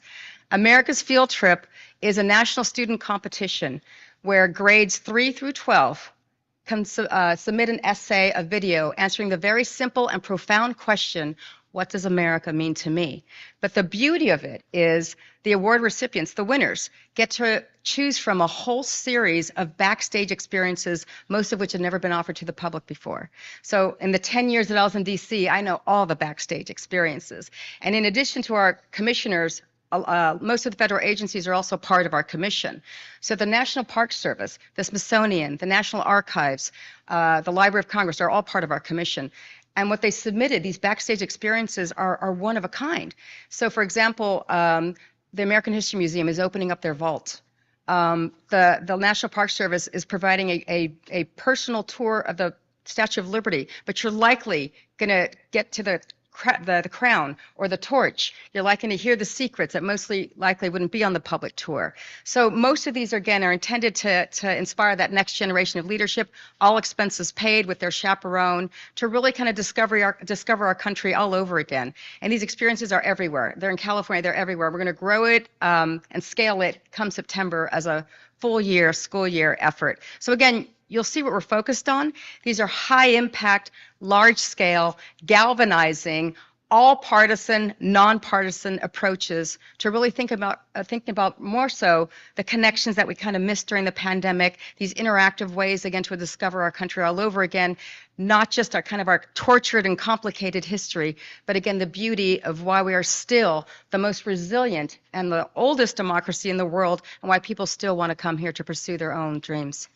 Thank you, Steve. And last question. I'm going to interject before we get the question. Is I wish my daughters were here, because you see an example of a woman who is powerful and who's a mover and shaker. And there's so much to learn from your talk, not just from what you're saying, but the presence that you have on the stage, and also the way you interacted with another powerful person. Your interactions with Warren are a lesson for me. But last question. Thanks very much, Guy. And I have to say, as a Brit who had ancestors in Boston, just before the Tea Party, we had to exit. I feel on slightly shaky ground, but may I be the first just to congratulate you. I thought that, well, I'm probably not the first, but that was a fantastic video, and even as a non-American, it was powerful. Can I just give you a backstory about that video? Please. You know how complicated it was to do that video? So what I intentionally did, there's no other model like this. I literally have hired what I would call a stable of resources, of hardcore consultants on all sides of the aisle. And I don't want to know how the sausage is made. I just want to know that whatever product I get, everyone's going to agree on. So hopefully, again, all those perspectives, everyone, whatever you're thinking, hopefully was in there. And hopefully you can take away, again, how you can feel that you're part of this commemoration and celebration. Yeah, I think that spirit really comes through in the video, and at a time of particularly fractious politics on this side and on our side of the pond as well. That's really important. The question I had for you is, it's obviously very internally focused. But no doubt what you do is going to be watched by other countries and other parts of the world. And we're at a time when geopolitical division around the world is enormous, and even more scary perhaps than the internal politics that our countries face. Have you thought about how that will play, and have you considered that in your planning and your thinking for this? I feel like you teed them up for me, because it's a great question. Yes, yes, and yes. So thankfully, again, the State Department is also part of our commission. Of course, they're taking the lead in all diplomatic protocol, including, of course, a special invitation for whoever is in office in 2026. They will host the British monarchy, likely in D.C., the way President Ford did with Queen Elizabeth and Prince Philip. But lo and behold, what else is happening in 2026 on a global scale in the U.S.? Anyone? The World Cup. Very good. The World Cup. What else is happening on a global scale in our country 2 years after that? The Olympics, the LA Olympics. So I'm going to tell you a secret. Ready for this? I've been working on this for 6 months. I leave here on Sunday, going straight to the Milk and Global Conference in Los Angeles, where on Wednesday, we are announcing, the first ever partnership between America 250, the U.S. Olympic Committee, and the U.S. Soccer Federation. Intentionally, as this global platform of unity, as this thread of democracy makes its way, as the eyes of the world watch us in 2026 and beyond. Absolutely. This is not, this is what I say all the time. We are not the world, but the world is us, right? And so how do we think about this again? Not just about us, not just about today or yesterday, but our future moving forward. And how can we use this as this kind of unified vision? God forbid I say that word unified, but that is absolutely the goal. Thank you. No. So much. That was fascinating. Thank you. So that's a really, really tough act to follow, but I can't imagine a better person to follow it. And unfortunately, the message may not be as easy, but those of you who know Brian, who presented last year, and if you actually want to talk to Brian, then what you need to do is read the annual report of the Congressional Budget Office produces it. It's really interesting for those of us in the room who are analysts. I mean, there's an enormous amount of assumptions that have to be made, and I've actually invited Brian to do a podcast with me on this at some point. But it doesn't paint a pretty picture. But I've asked Brian to introduce a classmate of ours who was instrumental in healthcare policy in the Obama administration. And Brian, over to you. Yes, happy to do that. So Andy Slavitt right here. If you can believe it, 1991, Andy and Guy and I were all section mates at business school, which is kind of frightening, dating ourselves. But this is Andy's first trip to the Berkshire Hathaway meeting. I first came here 20 years ago, but my objective in doing this introduction is to give you a sense of him, to give you a sense of how important the work is that he's done, and give you a sense of how supremely talented he is. So he's too bashful to say this stuff, but in my family, saying it and doing it are different things. This is like one of the most talented doers I know of. So came out of business school, went to McKinsey, did the conventional thing. One of his best friends had a brain tumor, died, leaving a widow who had faced medical bankruptcy. The widow and child moved into Andy's apartment. Andy, upset by this, started a company to address problems of medical bankruptcy. Okay, that's pretty cool. Sells it to United Health, largest health insurer in the United States. That's pretty good, right? Ends up taking a business there called Optum from $1 billion in revenues to $35 billion in revenues, which is pretty good, okay? So then in the middle of that, he notices that the Obama healthcare initiative is having problems with its website. So, you know, like everyone in this room does, he calls someone in the White House and says, I can help. So because he's Andy, 3 days later, President Obama has a press conference where he announces that Andy Slavitt is going to fix the website in 5 weeks, which Andy does. He fixes the frickin' website, which now works. And then President Obama rewards Andy, by making him the head of Medicare, which is the largest department of the government, spending $1 trillion. Okay, and then he leaves that, starts a venture capital firm to try to profit from all of this stuff, raises $1 billion. Biden tries to talk him back into the Biden administration to pandemic relief, but he's still at the venture capital firm.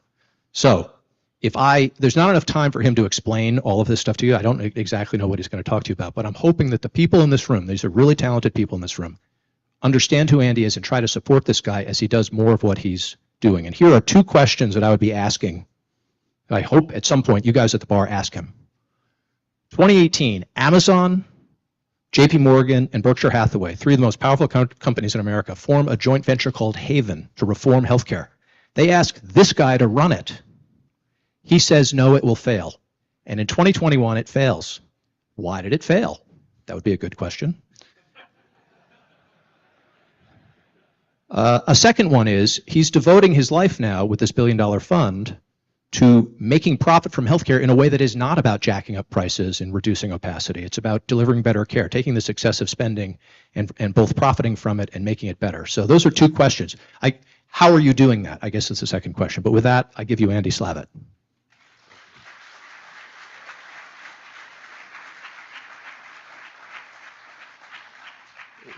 If you're going to say stuff like that, you can keep going. You can follow me anywhere, precede me anywhere. So I was told I needed a Warren Buffett story, and unlike Rosie, I don't really, she's got more for the both of us. But I was like, I don't have a Warren Buffett story. And then Guy and his team said, well, you do have a Warren Buffett story. What about that, that Haven Health thing? So that's not a good Warren Buffett story. I do have a Warren Buffett story, but it's not a good one. Didn't really have a happy ending. I'm like, no, tell it anyway. So I'm like, wait a minute. I'm going to come here and tell people Warren Buffett couldn't make money in healthcare, but you can. Sounds like a great theme for a speech, because that sounds credible. But of course he can.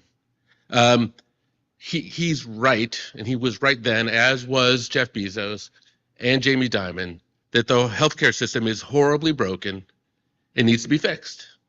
It's expensive. It's uneven. We have lower life expectancy than virtually any part of the developed world, and it's going down. And it's going down for lots of reasons.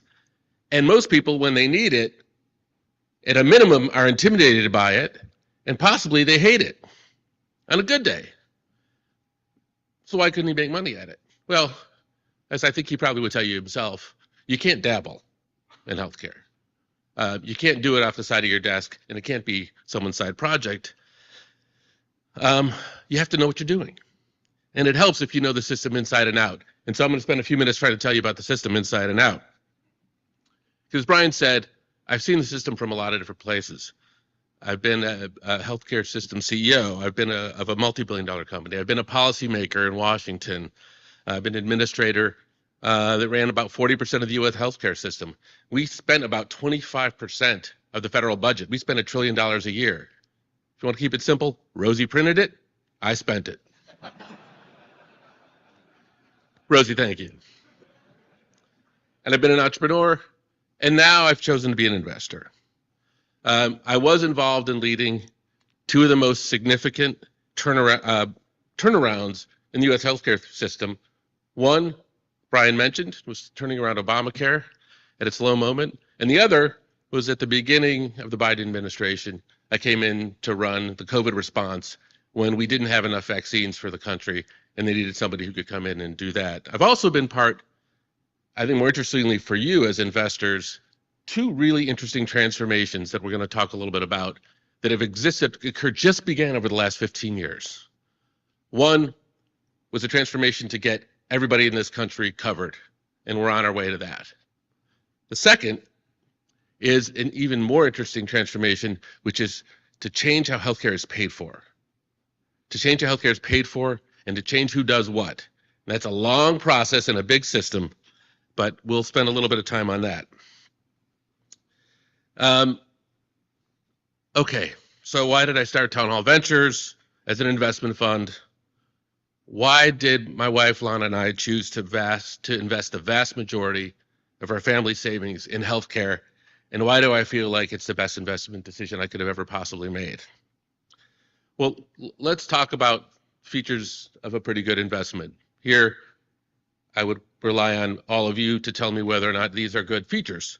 The first feature of a good investment appears to me to be reliable cash flow. Now, most investment opportunities, if you're lucky, if we're bragging about them, we can measure them in billions. Not healthcare. Healthcare, we have to measure in trillions. Healthcare is a $7 trillion system. There's over the last 10 years, $2 trillion has begun movement. $2 trillion of annual spending has moved from money that was spent by the public sector into money that's now being spent by private companies who are in search of the solutions to fix the healthcare problem. So that's reliable cash flow, I believe. And to boot, because of the changes we made in how healthcare is paid for, we can now pay companies and they can make money by getting results, by proving that they can deliver lower cost care with better outcomes. That's how they can make profits. Totally different system. And by 2030, the majority of the healthcare system is going to work that way. From 2005, when 0% of the healthcare system worked that way. And I'm going to give you a couple of examples. The second feature of a good investment is it helps if you're selling something not that people want, but that people actually need. Look, my wife and I just walked through the exhibit hall over there, the boats and the net jets and the delicious candy. I loved all those products. But the most valuable thing we have, of course, the most valuable thing we possibly have is our own health and the health of our family members. Now, we may not know it until us or someone in our family starts to lose it. It's still the first time you end up in a hospital when a loved one having surgery or a kid gets diagnosed with something mysterious. That may be the first time you realize that that is the most valuable thing that we have. And it's true for the country as well. When someone, and what people want from the healthcare system, despite all of the political arguing, when you ask Americans what they want, it's surprisingly the same. People want to be able to afford to take care of their family if someone in their family needs healthcare. That's all they want. They don't want a handout. They don't want a complex system. They want to know that they can afford to do what's right for the family if someone gets sick, and ideally to keep them healthy. No one needs to market healthcare to you. You don't need billboards telling you, hey, go get healthcare. You will age.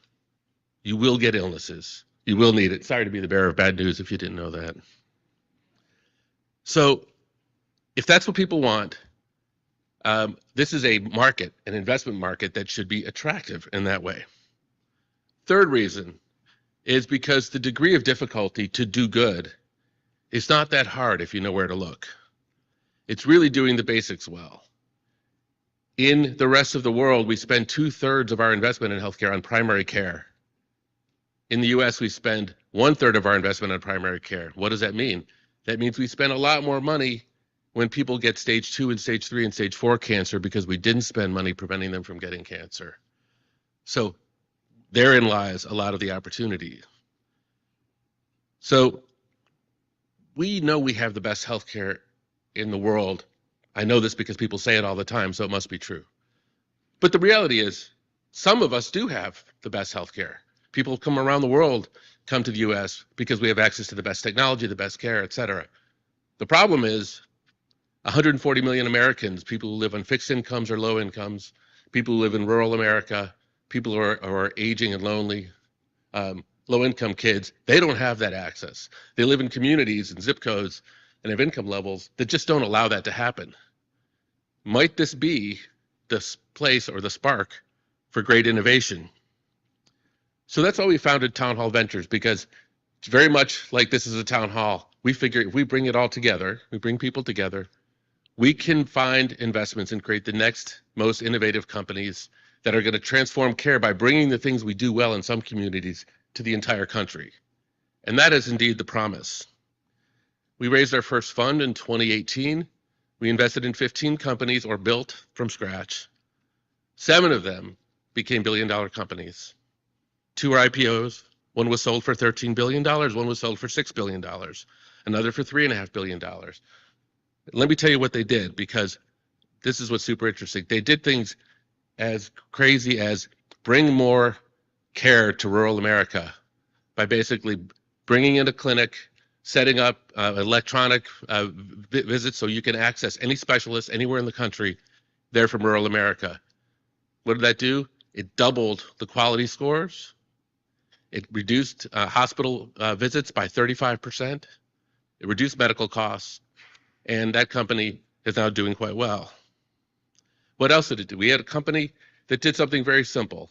Everybody familiar with a continuous glucose monitor, a CGM? Put one on your arm, right?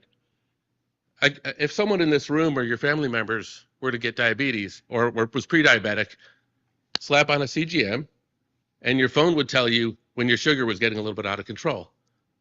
It would help you stay healthy. Well, this is technology we have. The problem is the technology we have, but in other parts of the country, we don't have it. So we have a company that brings continuous glucose monitors into the Black community in Chicago, and guess what? It's transformed the way people live with diabetes. So I've got more examples, but I think I'm going to leave them at there, and I want to just conclude by saying this. If you ask yourself the question, where will the next iconic companies come from? Where will the next Apple come from? I would say that they'll come from places where people are solving very big problems for huge populations where there's a lot of money at stake. And so we have to ask ourselves, can innovation and private capital be part of the fix we need? The final thing I just have to say is I have to say something nice about Guy Spear. And I asked Brian and I asked others for something nice I could say about Guy. Dig deep. I've known Guy 33 years, and I think he's known for his wisdom, his intelligence, his folksy style, his curiosity. But I think the thing that I think of when I think about Guy is he does something better than most anybody I know, and he leads with generosity. He just puts it on the chin. He puts his chin right out there, and he leads with generosity. And I'll tell you what, that's a success formula. It's being truly generous of heart and spirit. So thank you, Guy. Bravo.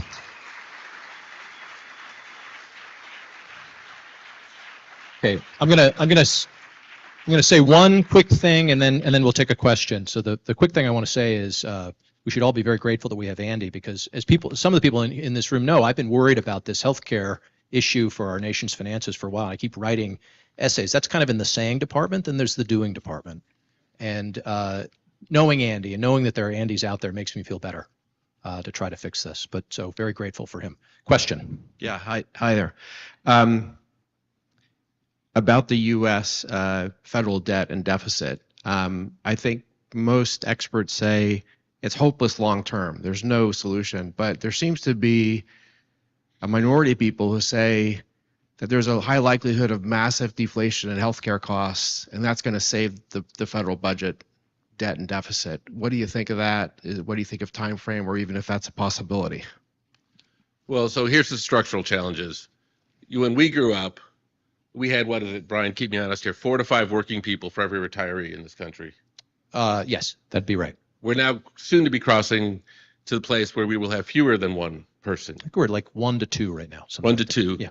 And at some point we'll cross. So even if you put aside everything else, the ability to pay for our care as we age is a huge structural problem, volume alone. So we have to do something.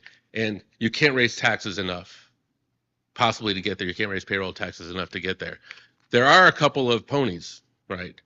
One is that for prescription drugs and for hospital visits, we pay, in the case of prescription drugs, 5 to 10 times for the same medication as every other country because we have so far refused to take a bite out of it. So there's a good guy in there that is deflationary. Hospital's a different story because we like paying more for hospitals because the hospital sector is the biggest employer in every community. We employ about 20 to 25% of the workforce, and there's kind of a wealth transfer that goes on between people who have to pay for care and those who get it, and that's a tougher political issue. I think anytime you try to take a dollar out of someone's pocket in healthcare, you have an outrageous battle on your hands. And so we don't have to ask Rosie and her successors to keep printing more and more money. We need to do some other things. What does it mean? What do we have to do? We have to change where people get care. We have to allow people to get more care at home and in communities instead of in big buildings and hospitals, or we're not going to be able to take a bite out of it. I'm not so optimistic to say that it's deflationary, but I would say that there are a lot of things that are part of our burning platform that we know how to do. Okay, I think we have time for one more question. People, please find this guy at the bar or outside or whatever it is. James. Thank you, Brian. So I also found this incredibly interesting. Similarly to you, I'm the CEO of a tech company trying to make public transit convenient, right? I previously spent time at Uber. My biggest question for you, I guess, is given you've seen a range of companies and invested in them that are trying to help in the health sector, I've found in the transportation sector where, say, the US spends 80, 90 billion a year on pretty inconvenient transport that doesn't actually solve most people's problems. A lot of the impediments, differently to when I was at Uber, are actually getting the system to allow something that is better to spread, right? And I just am wondering if in the healthcare space you've seen any sort of principles that have worked for these private companies to actually get change to happen, whether that's like operating privately outside the system or finding a way to actually operate within the system better or whatever it is. But any advice, I guess, for or good things you've seen the best companies in your portfolio do to get through the barriers that are involved in changing such a big beast? Well, look, as I talked about, I've managed a couple crises, and my advice for you is create a crisis. When the bridge collapsed in Minneapolis, it was fixed within a few months. During COVID, I could tell you the number of things that happened that people thought were impossible, that would never happen. Doctors were telling us for years they can't use technology, they don't like to use EMR. As soon as patients couldn't show up to their office, they figured out how to get online and see them doing telemedicine visits, or the revenue would have gone away. That happened really fast. When we also, a medical transformation and technology changed. It takes, when there's a new treatment mode in the U.S. healthcare system, it takes 17 years to spread, even though everyone knows it's the best evidence. During the pandemic, we learned that when we have someone in a ventilator with COVID, you're better off proning them on their stomach. As soon as that was discovered, it took literally weeks. So in a crisis mentality, the mind's focused, people can change, they can transform. We took the development of a vaccine, which is normally a 6-year process, and got it down to months. So when we want to, we can. And I don't know what the equivalent is in transportation or in anybody's world, but we have to understand that slow-burning crises don't help us. Fast-burning crises do. Thank you. Thank you so much, everyone.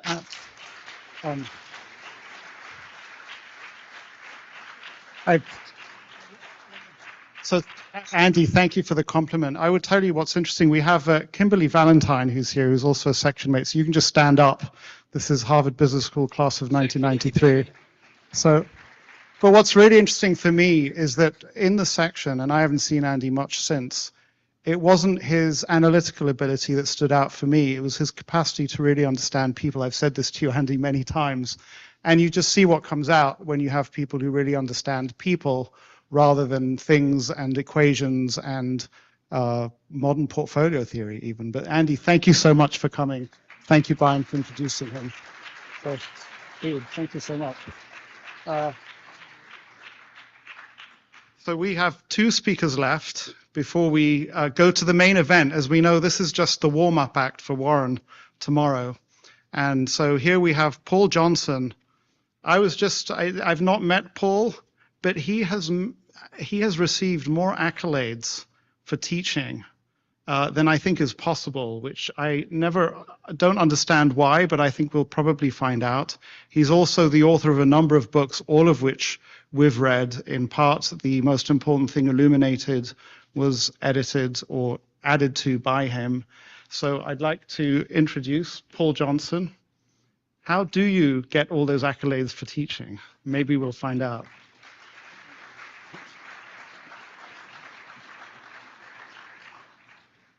So I guess I'm supposed to use it.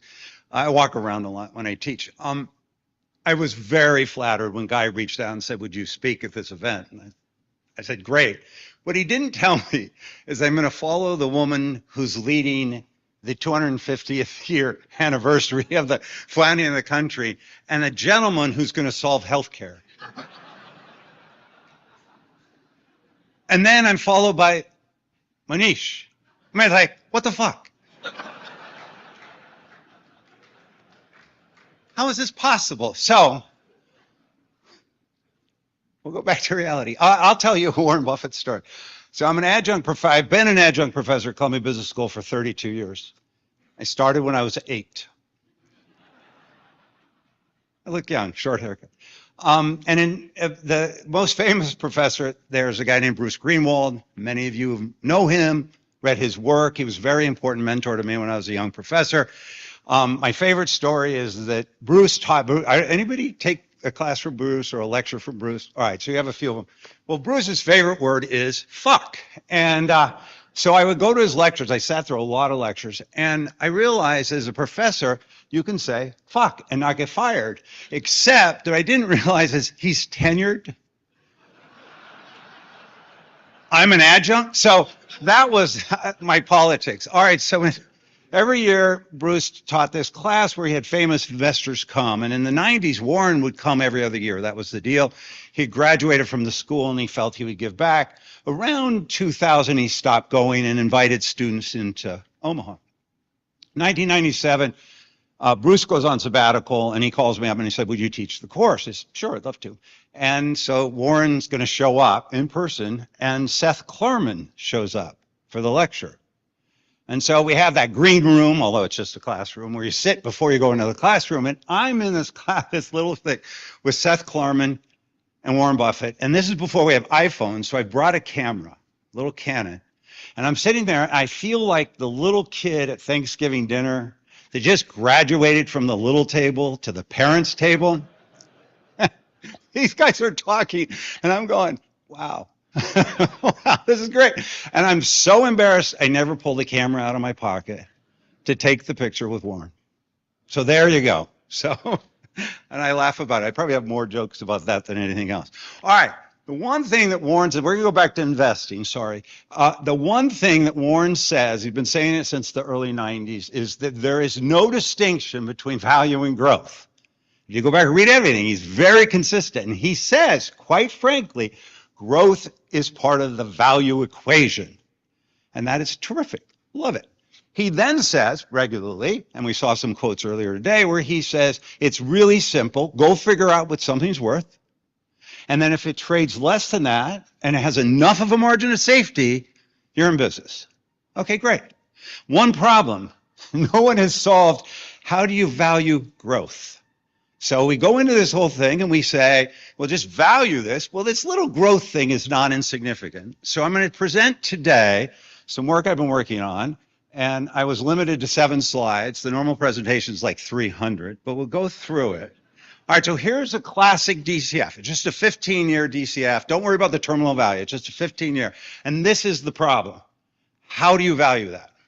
And anybody that's used a DCF model of any kind, and by the way, a multiple is just a truncated DCF, don't kid yourself, you know that your assumption on growth swings your value from little to a lot. And if I'm supposed to have high confidence in my estimate of value and then compare that to price, I have a problem.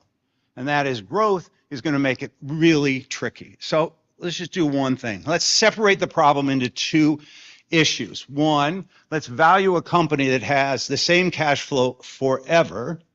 And then let's go figure out the growth piece.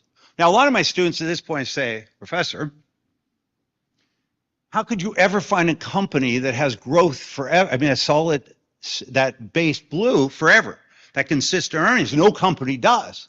You're like, good point, except every multiple, every DCF, every EBITDA multiple assumes that part of the cash flow is going to last forever. That's the assumption of every valuation model. So I'm like, sorry, we've already built that one in. Next question. So that's there, folks. Not a big assumption. Where it becomes sort of tricky for people to get their heads wrapped around it is the idea, well, I'm forecasting it. I'm forecasting. Well, no. We've already forecast that. Green is the problem. Valuing blue is trivial. That's just a perpetuity cash flow. It's a simple multiple. Just take your discount rate, invert that, use a cap rate, whatever you want. Valuing blue is trivial. Green's hard. That becomes the tricky part. So here's the S&P 500 split between the earnings power value, blue, and the market implied value growth, green. Now, I call it the market implied value growth because I take the enterprise value of the organization, subtract off the earnings power value, blue, and the difference is clearly what? Growth. So this is, green is the growth. Now, here's the part that I find fascinating. Blue is based on earnings power, cash flow, what the company can do, what management's going to do. Green is based on investor expectations. So you want to know why investing is so hard? It's not blue. We're all really good at blue. We do all kinds of research, modeling, all of that. Green, that's the hard part. Why? Because that is investor expectations about future growth. That's that animal spirits. You want to translate this everyday talk? Just take a PE. Take half the PE, in this case, half the PE, that is your earnings power value. The rest of that PE is growth. Why do PEs go up and down? Because investor expectations about future growth go up and down.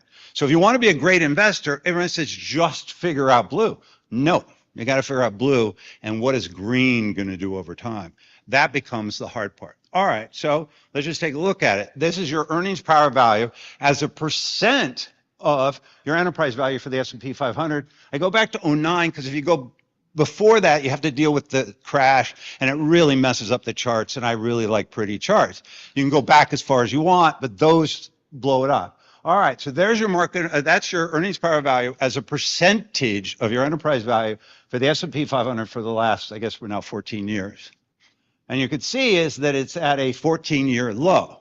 Now, what I can do then is calculate the inverse of that, which is that your market implied value of growth. That would be obviously the other part of it as a percentage. And you can see what's pretty cool. In October of 2020, we reached an all-time high. And people were talking at the time, they said, wow, this value seems high, stock seems high, the market seems high. Well, guess what? It was. And the part that's really interesting is we're almost back to exactly that same point. And if this feels like an expensive market, it is. Now, I don't like thinking that things are cheap or things are expensive because I don't know what to do with that. What I like to think about is expectations are low or expectations are high. And so growth expectation, that green is what really drives stocks. that green value. And so market implied expectations of growth, market implied value of growth is very high, as high as it's been. Now, part of the S&P is driven by these magnificent seven or whatever we're calling them, and that's driving some of this. But nonetheless, what we're paying for today in growth is the highest we've paid, and certainly as far as back as I've seen that information. Now, this is interesting. It gives you a sense of the market. Where I think it becomes fun is when you look at companies. So I've just translated these charts, this chart here, into an annual chart because I want to do a quick transformation. So that's exactly the same thing. This is market implied value, I'm sorry, the earnings power value, blue, market implied value of growth, green, but just at the end of the year rather than that continuous series. Now, we can use this on a company, so I thought, well, let's talk about Apple. It's the largest holdings at Berkshire Hathaway, and how would it do on this little analysis? So there's your market implied value growth for Apple, and your earnings power value for Apple. And what I find most intriguing is other than in 2021, when we had this thing called COVID and everyone was home and everybody upgraded their computer systems, I certainly did, new computer, new phone, new headsets, 2 pair because you might lose them. Other than that, Apple has not grown its earnings power value in 4 years, and before that it hadn't grown it in 7 years. And despite that, market implied value growth is as high as we've ever seen it. Now, the other thing I take away from this chart is when did Warren make his first purchase of Apple? In 15 and 16. How much was he paying for growth? Nothing. When was their most recent purchase? Recently. How much are they paying for growth? A lot. So the type of this Apple, so Apple is this great iconic brand. Their numbers last night sucked, but no, it's a great iconic brand. It's going to grow forever. I don't know, paying a lot for growth. Keep in mind, green is what you're paying for in terms of expectation. That's future delivery. So there you have it. We've done some more work. If I could have 2 more slides, there'd be more fun stuff. But I'm not going to fix healthcare. So much, Paul. So, you know, I would give you those 2 extra slides, but I have these psychopath minders. Yes, I know. Who, believe me, I dealt with them. They're tough. Do you have minders at Columbia? Do I have? Minders? No. So I have somewhat free reign. This is a totally selfish question because I think there are a number of people in the room whose intellects I admire, who I think would make amazing teachers. But can you, this is totally selfish. What was your path to becoming a teacher? And how did you decide, because you also run money, to allocate your time between teaching students and running money? They're both, we'll take this. Yeah, you have this. I have to talk with my hands. So generous. All right, so the story of how I became a teacher is pretty funny. I graduated from business school and I was working at First Boston. I went to University of Pennsylvania, Wharton School, and in the EMBA program, the executive program. And I was working at First Boston. I was 30 years old. And this guy named Charlie Wolf, who seemed so old at the time, he was 50. And he came into my office and he said, "Hey, do you want to teach business school?" Graduate from business school like 8 minutes before. I said, "Sure, when I'm old like you, that would be great." This is July. And he said, July 92. He says, "No, I was thinking September." I was like, "What?" And he gave me a little bit of a backstory, very long story. I can't tell the whole thing, but Graham had taught from 27 to 56. Roger Murray, which I wrote a book about, he taught from 56 to 77. Program had done nothing until that point. It had been died. And he said, "You can teach the security analysis class Graham taught." I was like, "What?" Okay, let me see. Maybe I'll go do it. And I agreed to do it. And I said, "Charlie, why can't you teach?" Because he said, "I'm getting married." And I said, "What marriage is this?" He said, "This is my 5th marriage." I said, "Charlie, no due respect, but maybe you're better at teaching than being married, but I'm going to go out on a limb here." So I went up to teach and I discovered 2 things. 1, I loved it. Instantly. It was like, this is great. And 2, I realized, this is the important part of the answer, is I synthesize out loud. What does that mean? I process stuff, I read, I do all this stuff, and then when I'm in class, my best thoughts, my best observation, my best connections are completely spontaneous. And at the end of class, I make notes. So I discovered that for me to learn, I need to teach. That's where it all comes together. And so I've taught, and I've been going back ever since. I teach in June, a block week. That's a 1-week class. It'll be my 59th semester-long course. I've taught 3,500 MBA students. I've taught 6.5% of the alumni of Columbia Business School that's still alive. I've taught more classes than Graham and Murray combined. And if in a couple of years, I'll have more than Graham, Murray, and Greenwald combined. So kind of fun. Keep going. So I'm going to end with another selfish question. Okay. And maybe Miles is involved here. Miles has been hugely involved here, as you can see.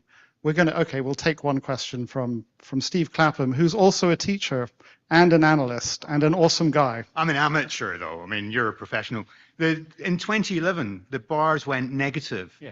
Why was that? It's really interesting is that basically people were, now keep in mind, the one thing I didn't tell you is this is market implied value of NOPAT growth or earnings growth. And in 11, basically people thought that there'd be significant pressure on profitability. And so they were forecasting negative earnings in the next year. And so you actually had negative market implied value growth for NOPAT. That's what happened in 11. And then things took off. That's implying that the future value forever would be negative. That was crazy. That seems bizarre. Correct. And this tool, to me, I've been playing with this for a long time, but it's really come together in the last year or so. For me, this is, every company I look at this as the very first thing, because blue we know a lot about. Green's the tricky part. And if I can see what I'm dealing with on green, particularly historically, it's really powerful. Maybe catch up with you after. Okay, great. Yeah. Oh, I'd love to. Yes. I want to ask one last selfish question. Tell us the story of the most important thing, and you did an extra edition, if I understand correctly. Yeah.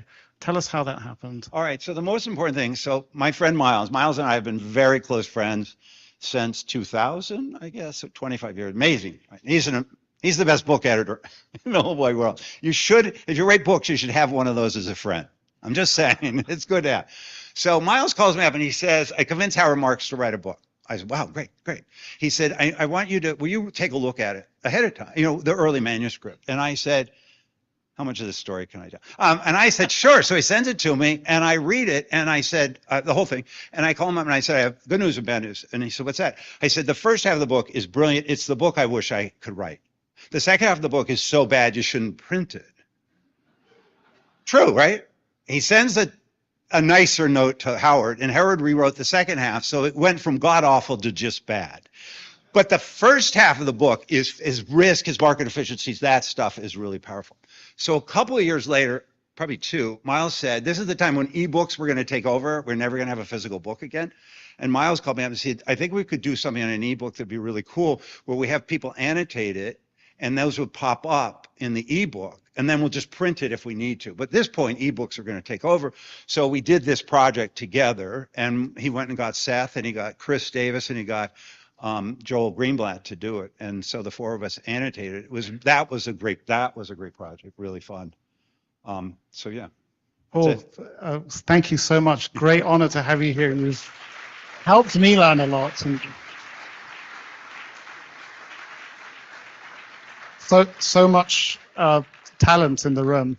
So the last speaker needs no introduction, but I guess I have to introduce him. How do you introduce somebody like Mohnish to me? And I guess I'll tell the story that I've told many times. Before the Buffett lunch, which is appropriate to hear, I'd never really met Mohnish. And so I was flying to Australia, and I specifically stopped off in Los Angeles so I could meet this guy that I just agreed to have lunch with Warren Buffett with, and we're sending all this money to the Glide Foundation. And I didn't realize at the time that the real benefit for me was learning from Mohnish, not learning from Warren. I learned an enormous amount from Warren, but I would say that the move to Zurich, the way I run my business, is everything to do with what I learned from Mohnish, to the degree that I used to send people that I work with to visit his office in Irvine to understand how he did it. And I started this session with these stories of, so I told them, you weren't here, Mohnish, but I told him the story of me telling Warren the Talmudic story of the scholars who would hide under the bed of the rabbi, and Warren saying, well, I'll make sure I look under my bed this evening. But I did that with Mohnish as well, and I learned an enormous amount. And in a way, that's part of what I feel in common with Monsoon, is that we've both studied her dad. So I feel like a kind of a brother to Monsoon when we hang out together. But Mohnish, thank you for coming, and looking forward to hearing from you. All right. Thank you.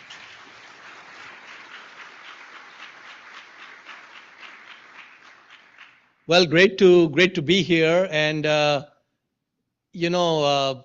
ValueX and this gathering is a very selfless act by Guy, one of many selfless acts he does. So, great round of applause for Guy. Thank you.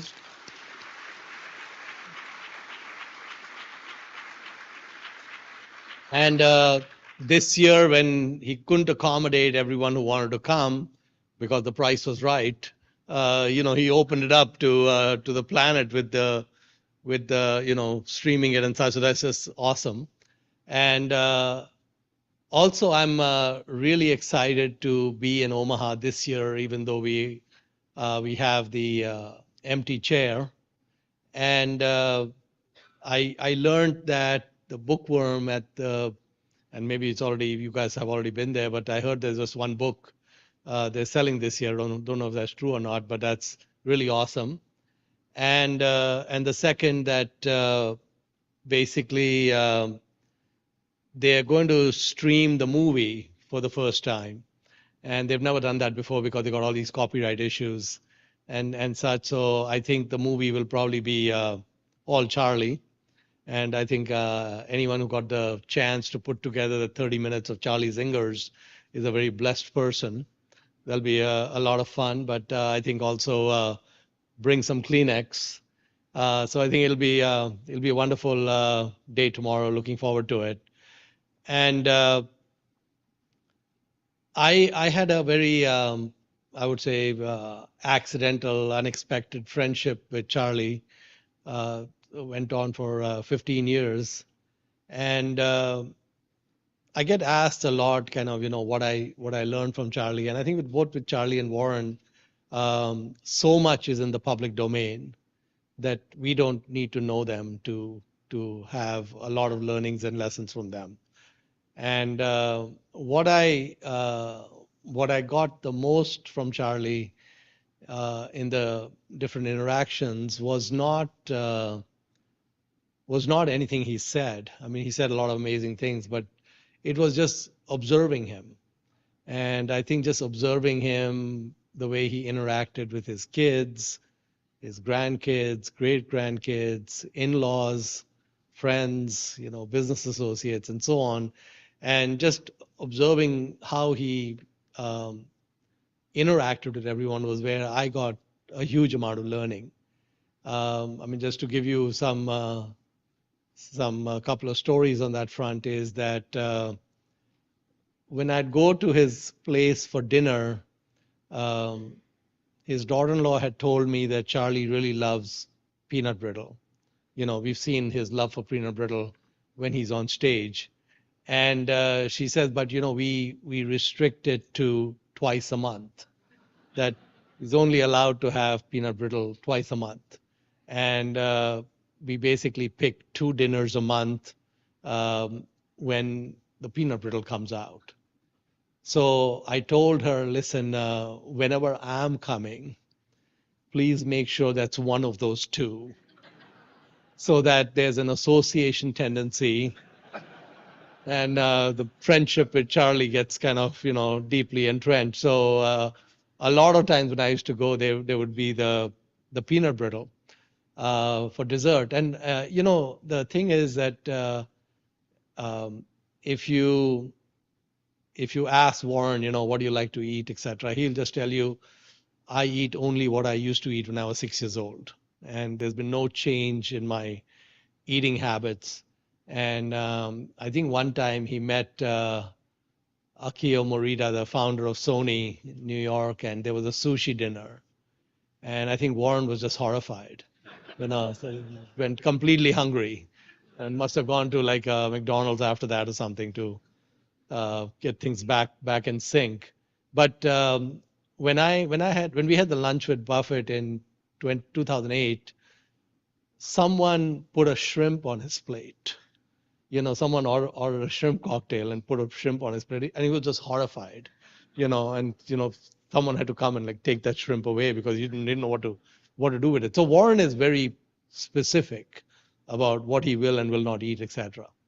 Charlie, what I found is eats anything, and basically I never in the 15 years ever, so dinner would just show up or lunch would show up, and whatever was in front of him, he just ate it. He never asked for something or whatever, just very content with whatever was given to him. And of course, on the nights when peanut brittle was on the menu, and finally when the peanut brittle came out, it was like devoured in 2 minutes. It was all gone, right? And I never heard him ask for more. I never heard him complain or say, hey, I want some more, or let's make the 2 nights, 4 nights or something. He just accepted. I mean, that was the thing about Charlie, is that everything about whatever was happening, he just accepted. And the last time I met him, which I didn't know was going to be the last time I was meeting him, was exactly a month before he passed away. We had I had in 15 years in friendship with him, never been the one to initiate a dinner or a meeting. It was always him. It was always, because I really never wanted to, overstep my welcome. So I've never really asked Charlie to meet him or whatever. But in September, for the first time, actually, I reached out and requested a dinner with him. And of course, he was very, very willing and such. And so I met him, I think October 28th. And it was just me and him. It was just me, him, and Oscar, who works for him. And we had a wonderful dinner. And he was complaining that he was saying, Mohnish, there's a lot wrong with me. There's a lot of things going on. And he would always say that any day that I wake up where there's not any new pain is a good day. And but even like the month before he passed away, almost blind, I had sent him stuff to read after that meeting. And Dorothy was here. I don't know if she's still here, but Dorothy was the one who was arranging everything. I think you guys heard from her today. So she kind of slapped me on the wrist and said, please don't send anything to Mr. Munger which is less than 24 point in size, because he cannot read anything less than 24 point. Charlie was almost blind at that point. And so she said, I took your 30 pages and I converted it into 24 point. I don't know how many pages that became, but I think that I actually feel very happy about the fact that some of the last things Charlie read was what I sent him, which is great. But the thing is that take life as it comes, never really complain. He has the 8 kids, so many grandkids, so many in-laws, and there's a very wide range of personalities. And sometimes I would meet some of these folks and, kind of say, oh, wow, okay, this is someone quite different. And I'd bring this up to Charlie. And before I would even finish the sentence, he says, yeah, I know, it's okay. And so, I mean, I'm just saying Charlie was able to navigate all of that, great relationships with all the kids. Once a week, he had a scheduled Zoom call with the grandkids. And so all these grandkids, I think more than 20 of them, whatever, they knew that this was the date and time for the Zoom call with Grandpa Charlie. And they all would try to make it, to the Zoom call and all of that. So I felt like I had really kind of exceptional parents, really kind of lucked out, I think, way above average, especially an exceptional mom. And my mom passed away a few years back. It's been about a little over 4 years.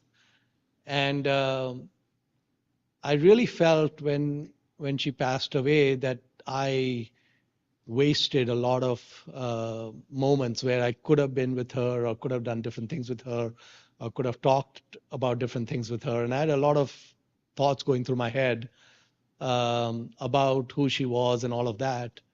And those same kind of thoughts came to me when Charlie passed away. You know, I just felt like, you know, I wish I had asked Charlie. I know he would have said yes. I wish I'd asked Charlie if I could have come to Minnesota with him when he went fishing. And even though I've never fished before, you know, just be good to hang out with him when he was fishing. And I know he would have said yes to that. And that would have been a wonderful experience. One of the interesting things about all his kids is their strongest memories of him when they were kids is in Minnesota. And it's not in LA where he spent 11 out of the 12 months. It was in Minnesota. Even though Charlie was home most nights for dinner, I think they just felt that when he was in Minnesota, he was completely with them, you know, and such. So anyway, we were very blessed to have someone like him touch our lives. And I think it'll be wonderful tomorrow. I think I'm looking forward to tomorrow quite a bit. And you know, they broke the mold. We're not going to see another Charlie ever again. And so I'm grateful to share that with you. Thank you.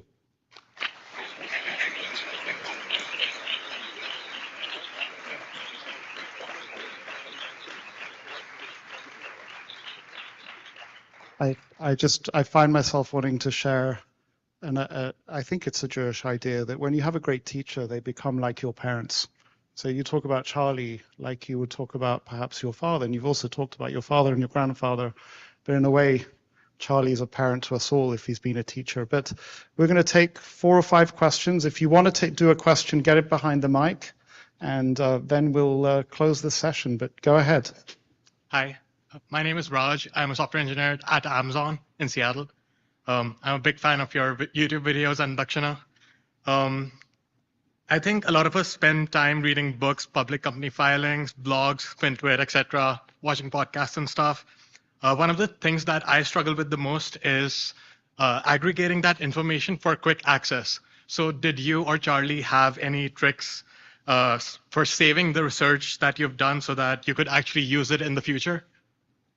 I think that's a great question. I have never seen, I've never interacted or even heard of any human who was like Charlie. And we've all of us have seen that in action at the Berkshire meetings, is that, you know, Charlie talks about the lattice work of mental models.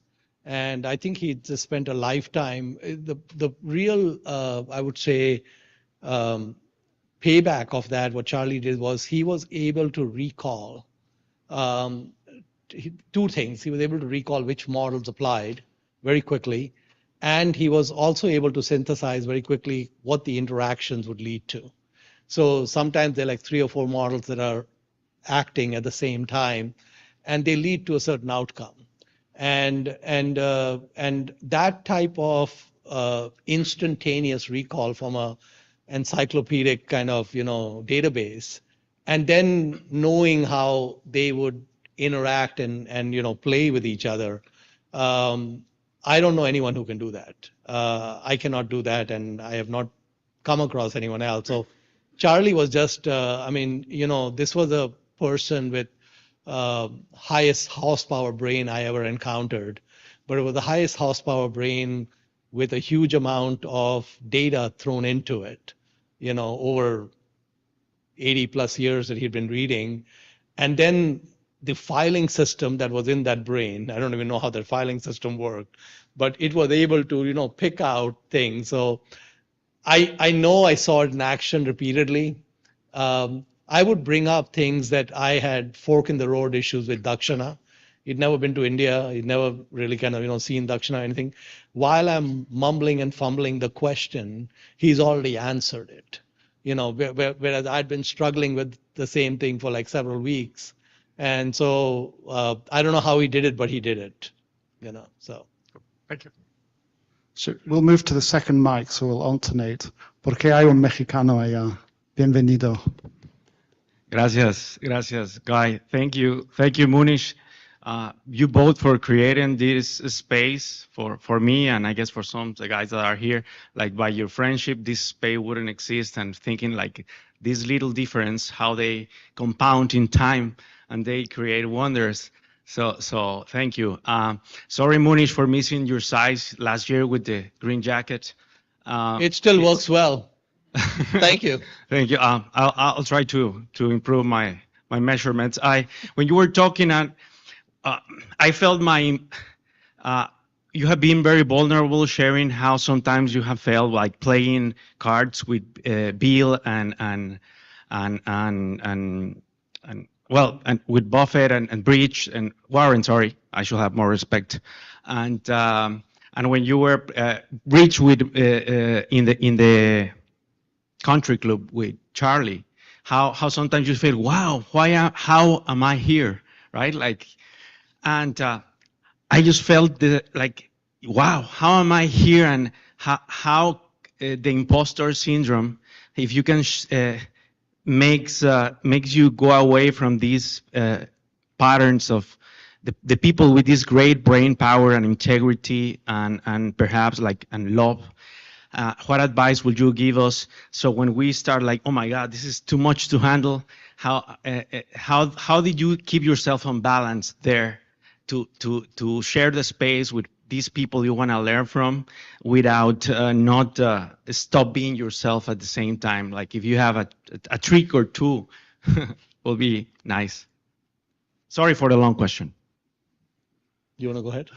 Oh, me. He wants you. Well, I would just say that. I can warm you up, Mohnish. I can warm you up. It's okay. I walk around with imposter syndrome every day. And if you don't have imposter syndrome, you probably haven't done any. You will get it eventually when you keep going. And I think that everybody that I've met who's in any way successful just learns to live with that. But that maybe has given you some time to think about. Yeah, I mean, I think that, I think we are all blessed to have access to the learnings of people like Warren and Charlie. And so I think when you do that, then you just focus on putting one foot in front of the other, and like Charlie says, you soldier on. And so keep it simple, keep it real, and keep learning. And we have great teachers who are giving all of that to us for free. So life is great. Gracias. Thank you. Yeah, thank you for the question. And we have, so 3 more questions will be, so don't get up if you haven't already gone up. Go ahead. Hello. So the comment that you made about Charlie's declining health and how he reflected to you new pains every day, and also your 15-year relationship with him made me think about, the enjoyment that comes in life and how there's a negative sloping curve, that came from his degrading health over time, but that his intellect remained strong until the very end. So it was a horizontal, if not positive, curve from the compounding of learning that came from it. And I'm wondering, with your 15-year insight, if you have a sense on whether at some point the curve, the negative sloping curve, that the positive sloping intellect was not sufficient enough to compensate for the negative slope and the increased pains that he had in his overall enjoyment of life. In fact, that was one of the greatest learnings, is in all of those years, I never heard Charlie complain. I would have to ask him, like, how are you feeling? And, how's this going and that going and whatever else. And then he would just give me the facts. But basically, he till the end, even like right till the last month when I met him, he had no negativity, and he didn't let it affect him. He didn't let any of these things affect him. I mean, if you think about it, Charlie had a lot of setbacks in life. I think it was a huge setback when Nancy passed away, and the way she passed away, she fell backwards down the stairs, and 2 years of a lot of surgeries, a lot of pain, and moved on. He just moved on from there, and he said to me that he was really concerned when he was no longer able to go to the office. his concern was that he would lose. It was really, I found it really stupid, actually. Charlie's very smart, but this was a really stupid comment he was making. He says to me that I was really concerned that I wouldn't be able to interact with the people I want to interact with. And I just felt how stupid. Who would not come here to your home to interact with you?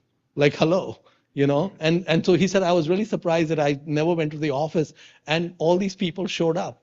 And I said, oh yeah, right, of course they're going to show up. You know, they're all going to show up.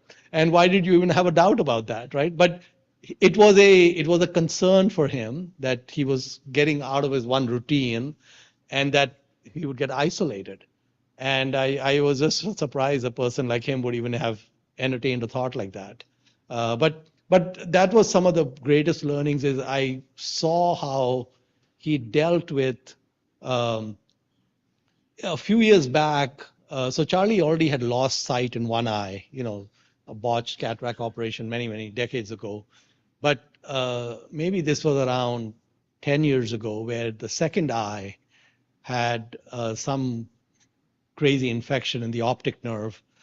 And there was a decent to maybe even more than 50% probability that he was going to go completely blind.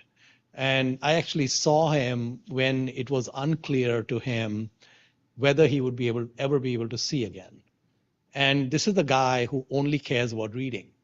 You know, he really doesn't care about anything else. Reading is the only thing that matters to him. So here's kind of fate ready to take the one thing that matters to him. And he was completely stoic. He just said, I'm going to have to learn Braille. You know, that was the way he dealt with it. He said, I'm going to have to learn Braille. You know, so it's like all these adversities, all these different things coming at him, whatever his health issues were, friends passing away. One time he says to me, Mohnish, you know, 99% of my friends are dead. And I said, yeah, but you know, you have new ones like the Indian guy, you know, so it's okay, you know. So yeah, but he was just great, and he was really great at making new friends. You know, I think he was really good at that. And one time I think Charlie always had so many jokes. You know, can I give him a Charlie joke? Before we get to the joke, I just feel like we have somebody, you weren't here, but Sheena is blind. And I just wanted to know, Sheena, you're hearing these comments about Charlie losing eyesight in one eye. I don't think it's fair to go there without allowing you comment if you'd like to, only if you'd like to. I just think none of us are natives to that territory. I think you need to give a voice to the person who is a native to that territory. So Sheena's a professor with a Sikh background, actually. Hold on one second. So she's blind. She gave it. I was born with retinitis pigmentosa, so I don't actually have the experience of ever having 20/20 vision. In my experience, it's usually harder for people who lose vision later, even though it objectively should be easier for them because they actually know what the world looks like and they actually have more information. But I think they actually have a harder time dealing with it and learning the new skills. Whereas I've never really ran that counterfactual, so I don't really sit around thinking, oh, I wish I was sighted. Thank you. Now you get to tell your jokes. So Charlie was always like, you know, a lot of jokes. You know, I always forget jokes, but he never forgot jokes. He had like the joke for every occasion. And so one time he was talking about George Burns just smoking this cigar, you know, one cigar after another. And George's friend says, you know, what does your doctor think about your cigar smoking? He said, I don't know, my doctor's dead. You know? So last two questions. Let's go with the penultimate question. Yeah, I was just wondering, and because the meeting this year is obviously a lot about remembering Charlie, if the both of you could maybe share your favorite memory of him and the time that you had with him, as you were quite close, especially Mohnish. Mohnish, if I can warm you up to this. So it's the Buffett brunch on the Sunday morning. Gillian is there and Rosie's there. And Mohnish is determined that this is the time he's going to get me to meet Charlie Munger. And he was extremely generous. He made me sit down in front of Charlie, and Charlie interacted with me for a couple of minutes. Mohnish tells Charlie, he says, you know, Charlie, this is the guy I talked to about stocks. Well, ever since we had a bust up over coal, I don't know how much we talk about stocks these days. That's a whole other story. But I mean, my experience of Charlie is very, very different to Mohnish's. Charlie glommed onto Mohnish. He wanted to get to know him. And for me, I was sitting looking at Charlie. It was like he was looking straight through me. So there's my Charlie story. But now you can go with your Charlie. Yeah, but you got to finish what he said to you. Remember, he talked about talking about. So I say to Charlie, this is my memory of it. I say to Charlie, you know, I don't think it really matters what I say. He could be talking to, I think it goes like this. He could be talking to a stuffed doll. And I think Charlie says, that's absolutely right. You could be a stuffed doll. Did I get that right? No. You. Did I screw that up? Let me try to recover. Okay. So, a guy tells Charlie, you know, I could be a monkey. You know, Mohnish talks to me and I could be a monkey. He said, no, that wouldn't work because Mohnish would know you're a monkey then. You know, so, I remember Charlie told me it's very important to have somebody to talk to about your investments, right? And that's why I told Charlie, this is the guy I talked to about my investments. And when he had told me that, I said, oh, so you mean like Warren Buffett? And so he said, no, not like Warren Buffett. There were times, and plenty of times in the past, when it wasn't Warren Buffett, but I think that the actual act of talking to someone about your investments and explaining it in a few sentences is really helpful in yourself understanding the different nuances, etc. One of the most intimidating moments, I would say, of being with Charlie, the intimidation really, I think for the most part, stayed with me almost till the end. But the first time I met him, when Warren had set my wife up and me to meet him for lunch, we met him at the California Club. And so Charlie comes to that lunch, and then he reaches into his coat pocket and he pulls out this printout from Guru Focus. You know, he's never been on a computer, so Dorothy must have printed that out for him. And it has my entire portfolio, you know, and he's looking at one stock after another, and then he's looking at the one stock and saying, you know, and I felt I'm like, you know, I am so low. I am the lower than the lowest low life.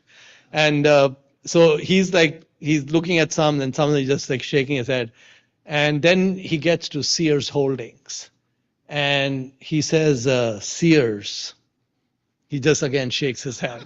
Okay. And I looked at the clock, you know, it was past 1 o'clock in California, so I couldn't do anything, right? But before the market opened the next day, you know, I put my sell orders for Sears, you know, and so that was quite an intimidating moment, but that was Charlie, you know, so that was great. So one piece of wisdom that I learned, actually, it's a Charlie wisdom that I learned through you, Mohnish, was this idea that Charlie has a very gruff and brash exterior. He has to be, because he's a very generous guy. So he has a lot of people coming at him. But that you described to me that once he took you into his inner circle, there's this extraordinary love and generosity that came out. Yeah, both Warren and Charlie, and I think more Warren than Charlie, have had to build this shield around themselves, mainly because so many people come at them with so many things. But when you get past that shield, in both cases, and especially as I would say in Charlie's case, is just a beautiful heart. It's a wonderful human being and a beautiful heart. And when you get past that, it's truly amazing. And I had not expected that, you know, and it was just remarkable to see that. Last question. Thank you so much for waiting all this time. Thanks, Guy. Good afternoon. My name is Didier Yesen, and I run an investment partnership, and I'm based in London. My question for Mohnish is a bit more personal. You've done a lot in terms of philanthropy and education in India, supporting students. First, I wanted to ask, with all of the years you've spent supporting students there, what has been, I guess, the key learning points for you and how has it impacted your life? And secondly, when you look to the next phase of life for yourself, or 20, 30 years, what are the 2, 3 key things you would love to achieve that you haven't already? Okay.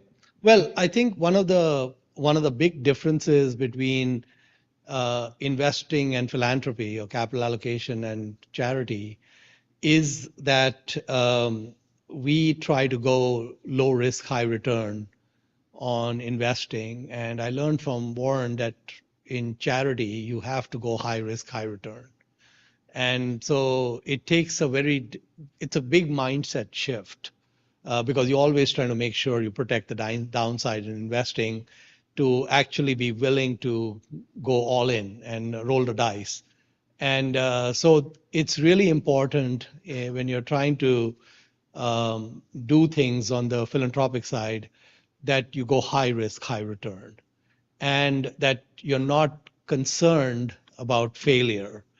And so the reason is that on the investing side, we get to choose what we want to invest in, and we choose the stuff that is the easiest.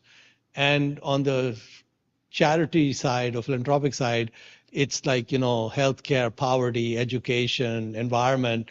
All of these are very tough problems. And there's been, billions, trillions, very smart brain power expended against them. So the only way you're really going to kind of move the needle in any way is to go at it with a sledgehammer and with the approach which says that I'm willing to lose everything I put in. So if you look at the Gates Foundation, for example, putting all their money in vaccines, right? I mean, if you look at it from the beginning of their endeavors on that front till today, not much has come out of it. But it's the right thing to do, because if they get some breakthrough, it takes care of everything, and it has such a huge outcome change. And so at Dakshina, we always try to think about that. We try to think about, so we are excited to fail. In fact, if we don't fail, then we're not doing enough. So I'm always trying to do some experiments where we know that it doesn't look like it'll work. Even our model that currently works, I didn't expect it to work. I expected to fail, actually. It was just a surprise that it actually worked. And so I think that's the big thing, is that you have to be willing to go all in. So very few endeavors, ideally one, and all in on the one that you think can move the needle the most, regardless of the odds. Everyone, it's been a great day. I've been so privileged to have you. Well, thank you, Mohnish.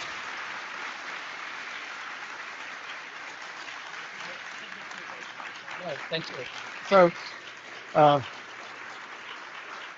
just, I don't know what you... Remember, this was just the warm-up act. The main event's tomorrow. Looking forward to seeing you all there.